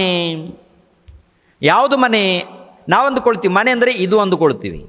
ಭೂಮಿಯ ಮೇಲೆ ಇರುವಂಥ ಮನೆ ಅಂದರೆ ಏನದು? ಅಂದರೆ ನಮ್ಮ ದೇಹವೆಂಬ ಗುಡಾರವು ಕಿತ್ತು ಹಾಕಲ್ಪಟ್ಟರು, ದೇವರಿಂದ ಉಂಟಾದ ಒಂದು ಕಟ್ಟಡವು ಪರಲೋಕದಲ್ಲಿ ನಮಗುಂಟೆಂದು ಬಲ್ಲೆವು. ಅಂದರೆ ಮನೆ, ತಮ್ಮ ಮನೆಗಳಲ್ಲಿ ತಾವೇ ವಾಸಿಸುವರು. ಅಂದರೆ ಪ್ರಿಯರಾದ ದೇವರ ಮಕ್ಕಳಿರ, ಈ ಮನೆಯಲ್ಲಿ ಕುರಿತಲ್ಲ, ಈ ಮನೆಯನ್ನು ಕುರಿತಲ್ಲ, ಈ ಮನೆಯಲ್ಲಿ ಏನಾದರೂ ನಡಿಬೋದು. ಏನ್ರಿ, ತಾವು ಮನೆಯನ್ನು ಕಟ್ಟಿರ್ತಾರೆ, ಆನಂತರ ಬಾಡಿಗೆ ಕೊಟ್ಟಿರ್ತಾರೆ. ಬಾಡಿಗೆ ಕೊಟ್ಟು ಓನರ್ ಎಲ್ಲೋ ಇರ್ತಾನೆ, ಏನ್ರಿ ಯಜಮಾನನು ಎಲ್ಲೋ ಇರ್ತಾನೆ, ಮನೆಯನ್ನು ಕಟ್ಟಿಸಿ ಬಾಡಿಗೆ ಕೊಟ್ಟಿರ್ತಾನೆ. ಆನಂತರ ಇನ್ನೂ ಕೆಲವರು ದೋಚ್ಕೊಳ್ತಾರೆ, ಇನ್ನೂ ಕೆಲವರು ಬೇರೆಯವರು ವಾಸ ಮಾಡ್ತಾ ಇರ್ತಾರೆ. ನಡೀತಾ ಇದೆಯಾ? ಕ್ರೈಸ್ತರ ಮಧ್ಯದಲ್ಲಿ ಕೂಡ ನಡೀತಾ ಇದೆ.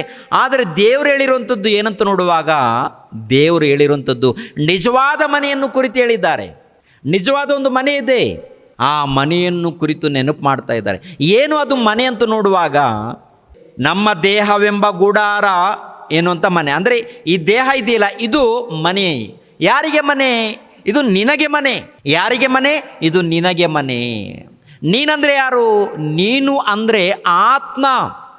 ಆತ್ಮ ಎಂಬ ನೀನು ಈ ದೇಹದಲ್ಲಿ ಒಳಗಡೆ ಇದ್ದೀಯ. ಆತ್ಮ ಎಂಬ ನೀನು ಈ ದೇಹದಲ್ಲಿ ಒಳಗಡೆ ಇದ್ದೀಯ. ಈ ದೇಹದಲ್ಲಿ ಒಳಗಡೆ ಇರುವಂಥ ನಿನಗೆ ಈ ದೇಹ ಒಂದು ಮನೆ. ಈ ದೇಹ ಒಂದು ಮನೆ. ಈ ದೇಹ ಏನಾಗುತ್ತೆ? ಒಂದು ದಿನ ಕಿತ್ತು ಹಾಕಲ್ಪಡುತ್ತೆ. ಕಿತ್ತು ಹಾಕಲ್ಪಟ್ಟ ನಂತರ ಒಳಗಡೆ ಇರುವಂಥ ಆತ್ಮವಾಗಿರೋಂಥ ನೀನು ಈ ದೇಹವನ್ನು ಬಿಟ್ಟು ಹೋಗ್ತೀಯ. ಈ ದೇಹವನ್ನು ಬಿಟ್ಟು ಹೋಗ್ತೀಯ.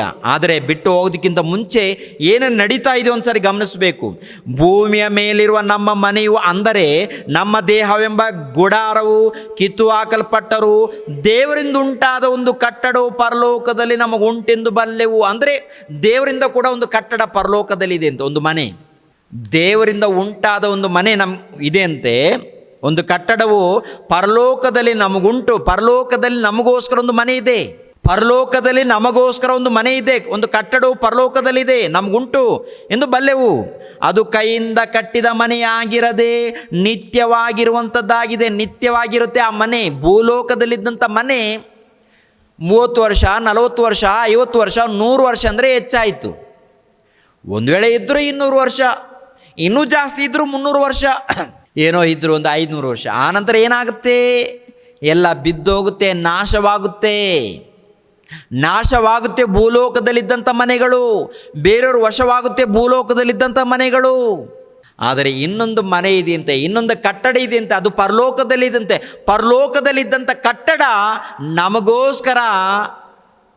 ನಮಗೋಸ್ಕರ ಸಿದ್ಧವಾಗಿದೆಯಂತೆ. ನಿನಗೋಸ್ಕರ ಸಿದ್ಧವಾಗಿದೆಯಂತೆ. ಪರಲೋಕದಲ್ಲಿ ಒಂದು ಕಟ್ಟಡ, ಪರಲೋಕದಲ್ಲಿ ಒಂದು ಮನೆ ನಿನಗೋಸ್ಕರ ಸಿದ್ಧವಾಗಿದೆಯಂತೆ. ನಿನಗೋಸ್ಕರ ಪರಲೋಕದಲ್ಲಿ ಸಿದ್ಧವಾಗಬೇಕಾದ್ರೆ ಈ ಲೋಕದಲ್ಲಿ ಆ ಮನೆಯನ್ನು ಕುರಿತು ನೀನು ಕಟ್ಟಬೇಕು. ಈ ಲೋಕದಲ್ಲಿ ಅಂದರೆ ನೂತನ ಸೃಷ್ಟಿಯಲ್ಲಿ ಆ ಮನೆಯನ್ನು ನೀನು ಕಟ್ಟಬೇಕಾಗುತ್ತೆ ಸಹೋದರ. ಆ ಮನೆಯನ್ನು ನೀನು ಏನು ಮಾಡಬೇಕು ಗೊತ್ತಾ? ಆ ಮನೆಯನ್ನು ನೀನು ಅಭಿವೃದ್ಧಿ ಮಾಡಿಕೊಳ್ಬೇಕಾಗುತ್ತೆ. ಈ ಲೋಕದಲ್ಲಿ ಅಭಿವೃದ್ಧಿ ಮಾಡಿಕೊಳ್ಬೇಕಾದ್ರೆ ಯಾವ ರೀತಿ ಅಭಿವೃದ್ಧಿ ಆಗುತ್ತೆ? ಯಾವ ರೀತಿ ಪರಲೋಕದಲ್ಲಿ ಕಟ್ಟಲ್ಪಡುತ್ತೆ? ದೇವರು ಪರಲೋಕದಲ್ಲಿ ನಿನಗೋಸ್ಕರ ಮನೆಯನ್ನು ಕಟ್ಟಬೇಕಾದರೆ ಈ ಲೋಕದಲ್ಲಿ ಕೊಡಲ್ಪಟ್ಟಿರುವಂಥ ಈ ದೇಹ ಎಂಬ ಮನೆಯನ್ನು ಹೇಗೆ ಬಳಸಬೇಕು, ಯಾವ ರೀತಿ ಇದನ್ನು ನಡೆಸಬೇಕು ಎನ್ನುವಂಥದ್ದು ಕೆಳಗಡೆ ಹೇಳಿದ್ದಾರೆ ಪ್ರಿಯರೇ. ಆಲೋಚನೆ ಮಾಡಿ. ನಾವು ಈಗಿನ ದೇಹದಲ್ಲಿರುವವರೆಗೂ ನರಳುತ್ತೇವೆ. ಪರಲೋಕದಿಂದ ದೊರಕುವ ನಮ್ಮ ನಿವಾಸವನ್ನು ನಾವು ದೇಹದ ಮೇಲೆ ಧರಿಸಿಕೊಳ್ಳಬೇಕೆಂದು ಅಪೇಕ್ಷಿಸುತ್ತೇವೆ. ಅಂದರೆ ಪರಲೋಕದಲ್ಲಿ ಒಂದು ಮನೆ ಇದೆ. ಆ ಮನೆ ಈ ದೇಹದ ಮೇಲೆ ಕಟ್ಟಲ್ಪಡುತ್ತೆಯಂತೆ. ಈ ದೇಹದ ಮೇಲೆ ಧರಿಸಿಕೊಳ್ಳುವಂಥದ್ದು ಅಂತೆ ಆ ಮನೆ. ಅಂದರೆ ಯೇಸು ಕ್ರಿಸ್ತರು ಸಮಾಧಿ ಮಾಡಲ್ಪಟ್ಟ ನಂತರ 3ನೇ ದಿನದಂದು ಪರಲೋಕದಲ್ಲಿ ಇದ್ದಂಥ ಆ ಮನೆಯನ್ನು ಧರಿಸಿಕೊಂಡು ಭೂಲೋಕಕ್ಕೆ ಬರ್ತಾರೆ. ಅಂದರೆ ಯೇಸು ಕ್ರಿಸ್ತರು 1ನೇ ಶತಮಾನದಲ್ಲಿ ಬಂದು ಸುವಾರ್ತೆ ಮಾಡಿ ಶಿಲುಬೆ ಮರಣ ಹೊಂದಿ, ಪಾಪಿಗಳಿಗೋಸ್ಕರ ಶಿಲುಬೆ ಮರಣ ಹೊಂದಿ ಸಮಾಧಿ ಮಾಡಲ್ಪಟ್ಟು 3 ದಿನದವರೆಗೆ ಪರದೇಶಿನಲ್ಲಿದ್ದು ಆನಂತರ 3ನೇ ದಿನದಂದು ಎದ್ದು ಬರ್ತಾರೆ. ಅಂದರೆ ಪರಲೋಕದಲ್ಲಿ ಇದ್ದಂಥ ಒಂದು ಮಹಿಮೆ ಶರೀರವನ್ನು ಧರಿಸಿಕೊಂಡು ಬರ್ತಾರೆ ಪ್ರಿಯರಾಧ್ಯವರು. ಮಹಿಮೆ ಶರೀರವನ್ನು ಈ ಮಹಿಮೆ ಶರೀರವನ್ನು ಧರಿಸಿಕೊಂಡು ಬರುವಂಥದ್ದು. ಅದೇ ಪ್ರಕಾರ ಅಂಥ ಮಹಿಮೆ ಶರೀರವನ್ನು ಧರಿಸಿಕೊಂಡು ಏನ್ರಿ ಯೇಸು ಕ್ರಿಸ್ತರು ಪರಲೋಕಕ್ಕೆ ಹೋಗಿದ್ದಾರಲ್ವ, ಅಂಥ ಶರೀರವನ್ನು ಅಂಥ ದೇಹವನ್ನು ನಿನಗೆ ಕೊಡೋದಕ್ಕೆ ದೇವರು ಸಿದ್ಧ ಮಾಡ್ತಾ ಇದ್ದಾನಂತೆ. ಆ ದೇಹವನ್ನು ನೀವು ಧರಿಸ್ಕೊಳ್ಬೇಕಾದ್ರೆ ಈ ದೇಹದಲ್ಲಿ ನಾವು ಏನು ಮಾಡಬೇಕು? 4ನೇ ವಚನ. ಈ ಗುಡಾರದಲ್ಲಿರುವವರಾದ ನಾವು ಭಾರ ಹೊತ್ತುಕೊಂಡವರಾಗಿ ನರಳುತ್ತೇವೆ. ಇದು ಕಳಚಿ ಹೋಗಬೇಕೆಂದು ನಮ್ಮ ಇಷ್ಟವಲ್ಲ, ಮೃತ್ಯವಾದದ್ದು ನುಂಗಿ ಹೋಗಿ ಜೀವ ಒಂದೇ ಉಳಿಯುವಂಥದ್ದೇ. ಈ ಗುಡಾರದ ಮೇಲೆ ಆ ನಿವಾಸವನ್ನು ಧರಿಸಿಕೊಳ್ಳಬೇಕೆಂಬುದೇ ನಮ್ಮ ಇಷ್ಟ. ಆ ಸ್ಥಿತಿಗಾಗಿ ನಮ್ಮನ್ನು ಸಿದ್ಧ ಮಾಡಿರುವವನು ದೇವರೇ. ಗಮನಿಸಬೇಕು, ಆ ಸ್ಥಿತಿಗಾಗಿ ನಮ್ಮನ್ನು ಸಿದ್ಧ ಮಾಡಿರುವವನು ದೇವರೇ. ಆತನು ಪವಿತ್ರಾತ್ಮನನ್ನು ಸಂಚಕರವಾಗಿ ಅನುಗ್ರಹಿಸಿದ್ದಾನೆ. ಹೀಗಿರುವುದರಿಂದ ನಾವು ಯಾವಾಗಲೂ ಧೈರ್ಯವುಳ್ಳವರಾಗಿದ್ದೇವೆ. ನಾವು ನೋಡುವವರಾಗಿ ನಡೆಯದೆ ನಂಬುವವರಾಗಿಯೇ ನಡೆಯುತ್ತೇವೆ. ಆದ್ದರಿಂದ ದೇಹದಲ್ಲಿ ವಾಸಿಸುವವರಿಗೂ ಕರ್ತನಿಗೆ ದೂರದಲ್ಲಿರುವ ಪ್ರವಾಸಿಗಳಾಗಿದ್ದೇವೆಂಬುದನ್ನು ಬಲ್ಲೆವು. ಇದನ್ನು ಆಲೋಚಿಸಿ ನಾವು ಧೈರ್ಯವುಳ್ಳವರಾಗಿದ್ದು ದೇಹವನ್ನು ಬಿಟ್ಟು ಕರ್ತನ ಬಳಿಯಲ್ಲಿ ಇರುವುದೇ ಉತ್ತಮವೆಂದು ಎಣಿಸುತ್ತೇವೆ. ಆದುದರಿಂದ ನಾವು ದೇಹವೆಂಬ ಮನೆಯಲ್ಲಿದ್ದರೂ ಸರಿಯೇ, ಅದನ್ನು ಬಿಟ್ಟರೂ ಸರಿಯೇ, ಕರ್ತನಿಗೆ ಮೆಚ್ಚುಗೆಯಾಗಿರಬೇಕೆಂಬುದೇ ನಮ್ಮ ಗುರಿಯಾಗಿದೆ. ಯಾಕೆಂದರೆ ಪ್ರತಿಯೊಬ್ಬನು ತನ್ನ ದೇಹದ ಮೂಲಕ ನಡೆಸಿದ ಒಳ್ಳೆಯದಕ್ಕಾಗಿ ಕೆಟ್ಟದಕ್ಕಾಗಲಿ ಸರಿಯಾಗಿ ಪ್ರತಿಫಲವನ್ನು ಹೊಂದುವುದಕ್ಕೋಸ್ಕರವೇ ನಾವೆಲ್ಲರೂ ಕ್ರಿಸ್ತನ ನ್ಯಾಯಾಸನದ ಮುಂದೆ ಯಥಾಸ್ಥಿತಿಯಲ್ಲಿ ಕಾಣಿಸಿಕೊಳ್ಳಬೇಕು. ಅಂದರೆ ಈ ದೇಹದ ಮೂಲಕ ನಾವು ಏನೇನು ಕೆಲಸ ಮಾಡಿದ್ವಿ ಅಂದರೆ ಕ್ರಿಸ್ತನ ರಾಜ್ಯದಲ್ಲಿ ನೂತನ ಸೃಷ್ಟಿಯಲ್ಲಿ ಸೇರಿಸಲ್ಪಟ್ಟಿರುವಂಥ ನಾವು ಏನೇನು ದೇವರ ಕಾರ್ಯಗಳನ್ನು ಮಾಡುತ್ತೇವೋ ಆ ಕಾರ್ಯಗಳು ಮಾಡಿದ ಪ್ರಕಾರ, ಅಂದರೆ ಒಳ್ಳೆ ಕಾರ್ಯಕ್ರಮ ಮಾಡಿದರೆ ಆ ಒಳ್ಳೆ ಕಾರ್ಯಕ್ರಮದ ನಿಮಿತ್ತವಾಗಿ ಪರಲೋಕದಲ್ಲಿ ಆತ್ಮಿಕವಾದಂಥ ಮನೆ ಅಭಿವೃದ್ಧಿಯಾಗುತ್ತೆ. ಈ ಆತ್ಮಿಕವಾದಂಥ ಮನೆ, ಆತ್ಮಿಕವಾದಂಥ ದೇಹವು ಈ ದೇಹದ ಮೇಲೆ ಧರಿಸ್ಕೊಳ್ತೇವೆ. ಯಾವಾಗ ಈ ದೇಹದ ಮೇಲೆ ಧರಿಸ್ಕೊಳ್ತೀವಿ ಅಂತ ನೋಡುವಾಗ ಯೇಸು ಕ್ರಿಸ್ತರ ಎರಡನೇ ಆಗಮನದಲ್ಲಿ ಭೂಲೋಕದಲ್ಲಿ ನೀವು ಎಷ್ಟೆಷ್ಟು ಕಷ್ಟಪಟ್ಟಿದ್ದೀರೋ, ಎಷ್ಟೆಷ್ಟು ಮತ್ತು ಪ್ರಯಾಸ ಪಟ್ಟಿದ್ದೀರೋ, ಈ ಪ್ರಯಾಸದಲ್ಲಿ ಯಾರು ಕೂಡ ಸ್ವಾಧೀನ ಮಾಡಿಕೊಳ್ಳೋದಿಲ್ಲ. ನೀವು ಪ್ರಯಾಸ ಪಟ್ಟಿದ್ದೀರಾ, ಕಷ್ಟಪಟ್ಟಿದ್ದೀರಾ, ನಿಮ್ಮ ಕಷ್ಟವನ್ನು ಇನ್ನೊಬ್ಬರು ದೋಚಿಕೊಳ್ಳೋದಿಲ್ಲ. ದೇವರು ಭದ್ರವಾಗಿ ಕಾಪಾಡ್ತಾ ಇದ್ದಾರೆ. ಈ ದೇಹದ ಮೂಲಕ ನೀವೇನೇನು ಕಾರ್ಯಕ್ರಮಗಳು ಮಾಡಿದ್ದೀರಾ, ಒಳ್ಳೆಯದಕ್ಕೋಸ್ಕರ ಈ ದೇಹವನ್ನು ಬಳಸಿದ್ದೀರಾ, ಆಗಿದ್ದರೆ ಪರಲೋಕದಲ್ಲಿ ಆತ್ಮಿಕವಾದಂಥ ಮಹಿಮೆ ಶರೀರವನ್ನು ಸಿದ್ಧವಾಗ್ತಾ ಇದೆ. ಆತ್ಮಿಕ ದೇಹವು, ಮಹಿಮೆ ಶರೀರವು ಈ ದೇಹದ ಮೇಲೆ ಧರಿಸಿಕೊಳ್ಳೋದಕ್ಕೆ ಸಿದ್ಧವಾಗ್ತಾ ಇದೆ. ದೇವರು ಸಿದ್ಧ ಮಾಡ್ತಾ ಇದ್ದಾನೆ. ಒಂದು ವೇಳೆ ಕೆಟ್ಟ ಕ್ರಿಯೆಗಳು ಮಾಡಿದರೆ, ಈ ದೇಹದ ಮೂಲಕ ಕೆಟ್ಟ ಕ್ರಿಯೆಗಳು ಮಾಡಿದರೆ ನರಕದಗೋಸ್ಕರ ಹೋಗೋದಕ್ಕೆ ದೇಹವು ಕೂಡ ಸಿದ್ಧವಾಗ್ತಾ ಇದೆ. ನರಕಕ್ಕೆ ಹೋಗೋದಕ್ಕೆ, ಆ ನರಕದಲ್ಲಿ ಈ ದೇಹ ಆತ್ಮ ಯಾತನೆ ಪಡೋದಕ್ಕೆ ಹೋಗುತ್ತೀರಿ. ಅದು ನರಕದಲ್ಲಿ, ಅದು ಯೇಸು ಕ್ರಿಸ್ತರ ಎರಡನೇ ಆಗಮನದಲ್ಲಿ ಅನುಭವಿಸುವಂಥ ಪ್ರತಿಫಲ. ಅಂದರೆ ಈ ದೇಹದ ಮೂಲಕ ಒಳ್ಳೆಯದನ್ನು ಮಾಡಿದರೆ, ಒಳ್ಳೆಯದಕ್ಕೋಸ್ಕರ ಕಟ್ಟಿಕೊಂಡ್ರೆ, ದೇವ್ರಿಗೋಸ್ಕರ ಅಂದರೆ ದೇವರ ಸೇವೆ ನಿಮಿತ್ತವಾಗಿ ಒಳ್ಳೆಯದಕ್ಕೋಸ್ಕರ ಕಟ್ಟಿಕೊಂಡ್ರೆ ಆತ್ಮಿಕವಾದಂಥ ಮನೆಯನ್ನು ಧರಿಸ್ಕೊಳ್ತೀವಿ ಈ ದೇಹದ ಮೇಲೆ. ಯಾವಾಗ? ಯೇಸು ಕ್ರಿಸ್ತರ ಎರಡನೇ ಆಗಮನದಲ್ಲಿ. ಆಲೋಚನೆ ಮಾಡಿ ಪ್ರಿಯರಾದ ದೇವ್ರ ಮಕ್ಕಳಿಗೆ, ಎರಡನೇ ಆಗಮನದಲ್ಲಿ ಅದನ್ನೇ ಹೇಳಿದ್ದಾರೆ. ಇನ್ನೊಂದು ಮಾತನ್ನು ಕೂಡ ನೋಡೋಣ. ಅಪೊಸ್ತಲನಾಗಿರುವಂಥ ಪೌಲನು ಕೊರಿಂಥದವರಿಗೆ ಬರೆದ ಮೊದಲನೇ ಪತ್ರಿಕೆ, ಅಪೊಸ್ತಲನಾಗಿರುವಂಥ ಪೌಲನು ಕೊರಿಂಥದವರಿಗೆ ಮೊದಲನೇ ಪತ್ರಿಕೆ 3ನೇ ಅಧ್ಯಾಯ 5ನೇ ವಚನವನ್ನು ನೋಡಿ. 5ನೇ ವಚನವನ್ನು, ಹಾಗಾದರೆ ಅಪೊಲ್ಲೋಸನು ಏನು, ಪೌಲನು ಏನು? ಅವರು ಸೇವಕರು. ಭೂಮಿ ಮೇಲೆ ಸೇವಕರಿದ್ದಾರಲ್ಲ, ಅವರೆಲ್ಲರನ್ನ ನಾವು ಗೌರವಿಸಬೇಕು, ಪ್ರೀತಿಸಬೇಕು, ಒಳ್ಳೆ ರೀತಿಯಲ್ಲಿ ಮರ್ಯಾದೆ ಕೊಡಬೇಕು. ವಾಕ್ಯದ ಪ್ರಕಾರ ಹೇಳಿದ್ರೆ ಅಷ್ಟೇ ಆಗಲಿ, ದೇವರ ಸ್ಥಾನ ಕೊಡಬಾರ್ದು. ಇವರೇನೇ ನಮಗೆ ಸರ್ವಸ್ವ ಅನಬಾರ್ದು. ಇವರೇ ನಮಗೆ ಸರ್ವಸ್ವ ಬೇಡ, ದೇವರು ಸರ್ವಸ್ವ. ಎಲ್ಲ ದೇವರೇ ಸೇವಕರನ್ನು ಕಳಿಸಿಕೊಟ್ಟಿದ್ದಾನೆ. ದೇವರನ್ನ ಬಿಟ್ಟು ಸೇವಕರನ್ನ ನಂಬಿಕೊಂಡು ಕುಳಿತುಕೊಂಡ್ರೆ ನಾವು ಪರಲೋಕಕ್ಕೆ ಹೋಗಲ್ಲ, ನರಕಕ್ಕೆ ಹೋಗುತ್ತೇವೆ. ಜಾಗ್ರತೆ. ಹಾಗಾದರೆ ಅಪೊಲ್ಲೋಸನು ಏನು, ಪೌಲನು ಏನು? ಅವರು ಸೇವಕರು. ಅವರ ಮುಖಾಂತರ ನೀವು ಕ್ರಿಸ್ತನನ್ನು ನಂಬುವವರಾಗಿದ್ದೀರಿ. ಯಾರ ಮೂಲಕ? ಸೇವಕರ ಮೂಲಕ ಕ್ರಿಸ್ತನ ನಂಬುವವರಾಗಿದ್ದೀರಿ ವಿನಃ ಸೇವಕರೇ ಕ್ರಿಸ್ತನಲ್ಲ. ಸೇವಕರು ರಕ್ತವನ್ನು ಸುರಿಸಿಲ್ಲ. ಸೇವಕರನ್ನು ನಾವು ಪ್ರೀತಿಸೋಣ. ಯಾಕೆಂದರೆ ವಾಕ್ಯ ಹೇಳಿದಾರಲ್ವ. ಆದ್ದರಿಂದ ಅವರನ್ನು ಪ್ರೀತಿಸೋಣ, ಅವರನ್ನು ಗೌರವಿಸೋಣ, ಸನ್ಮಾನಿಸೋಣ, ಒಳ್ಳೆಯದನ್ನು ಮಾಡೋಣ. ಹಾಗಂತ ಕ್ರಿಸ್ತನಿಗೆ ಕೊಟ್ಟಂಥ ಸ್ಥಾನ ಏನ್ರಿ ಸೇವಕರಿಗೆ ಕೊಡಬಾರ್ದು. ನನಗಾದರೂ ಅಷ್ಟೇ, ನನಗೆ ಕೊಡೋ ಅವಶ್ಯಕತೆ ಇಲ್ಲ, ನನಗೆ ಕೊಡೋದೇ ಬೇಡ. ದೇವರಿಗೆ ಮೊದಲೇ ಸ್ಥಾನ ಕೊಡಿ, ದೇವರ ಮಾತನ್ನು ನಂಬಿ, ದೇವರ ಮಾತಿಗೆ ಒಳಪಡಿ. ಯೇಸು ಪ್ರಭುವೇ ನಿಮ್ಮನ್ನು ಪರಲೋಕಕ್ಕೆ ಕರ್ಕೊಂಡು ಹೋಗೋದು, ನಾವಲ್ಲ. ವಾಕ್ಯದ ಪ್ರಕಾರ ನಡ್ಕೊಂಡ್ರೇ ನೀವು ಪರಲೋಕ ಹೊಂದ್ಕೊಳ್ತೀರಾ, ಇಲ್ಲದು ಹೋದರೆ ನಾಶನಕ್ಕೆ ಗುರಿ ಆಗ್ತೀರಾ. ಜಾಗ್ರತೆ. ಕರ್ತನು ಒಬ್ಬೊಬ್ಬನಿಗೆ ದಯಪಾಲಿಸಿದ ಪ್ರಕಾರ ಅವರು ಸೇವೆ ಮಾಡುವವರಾಗಿದ್ದಾರೆ. ನಾನು ಸಸಿಯನ್ನು ನೆಟ್ಟೆನು, ಅಪೊಲ್ಲೋಸನು ನೀರು ಒಯ್ದನು, ಆದರೆ ಬೆಳೆಸುತ್ತಾ ಬಂದವನು ದೇವರು.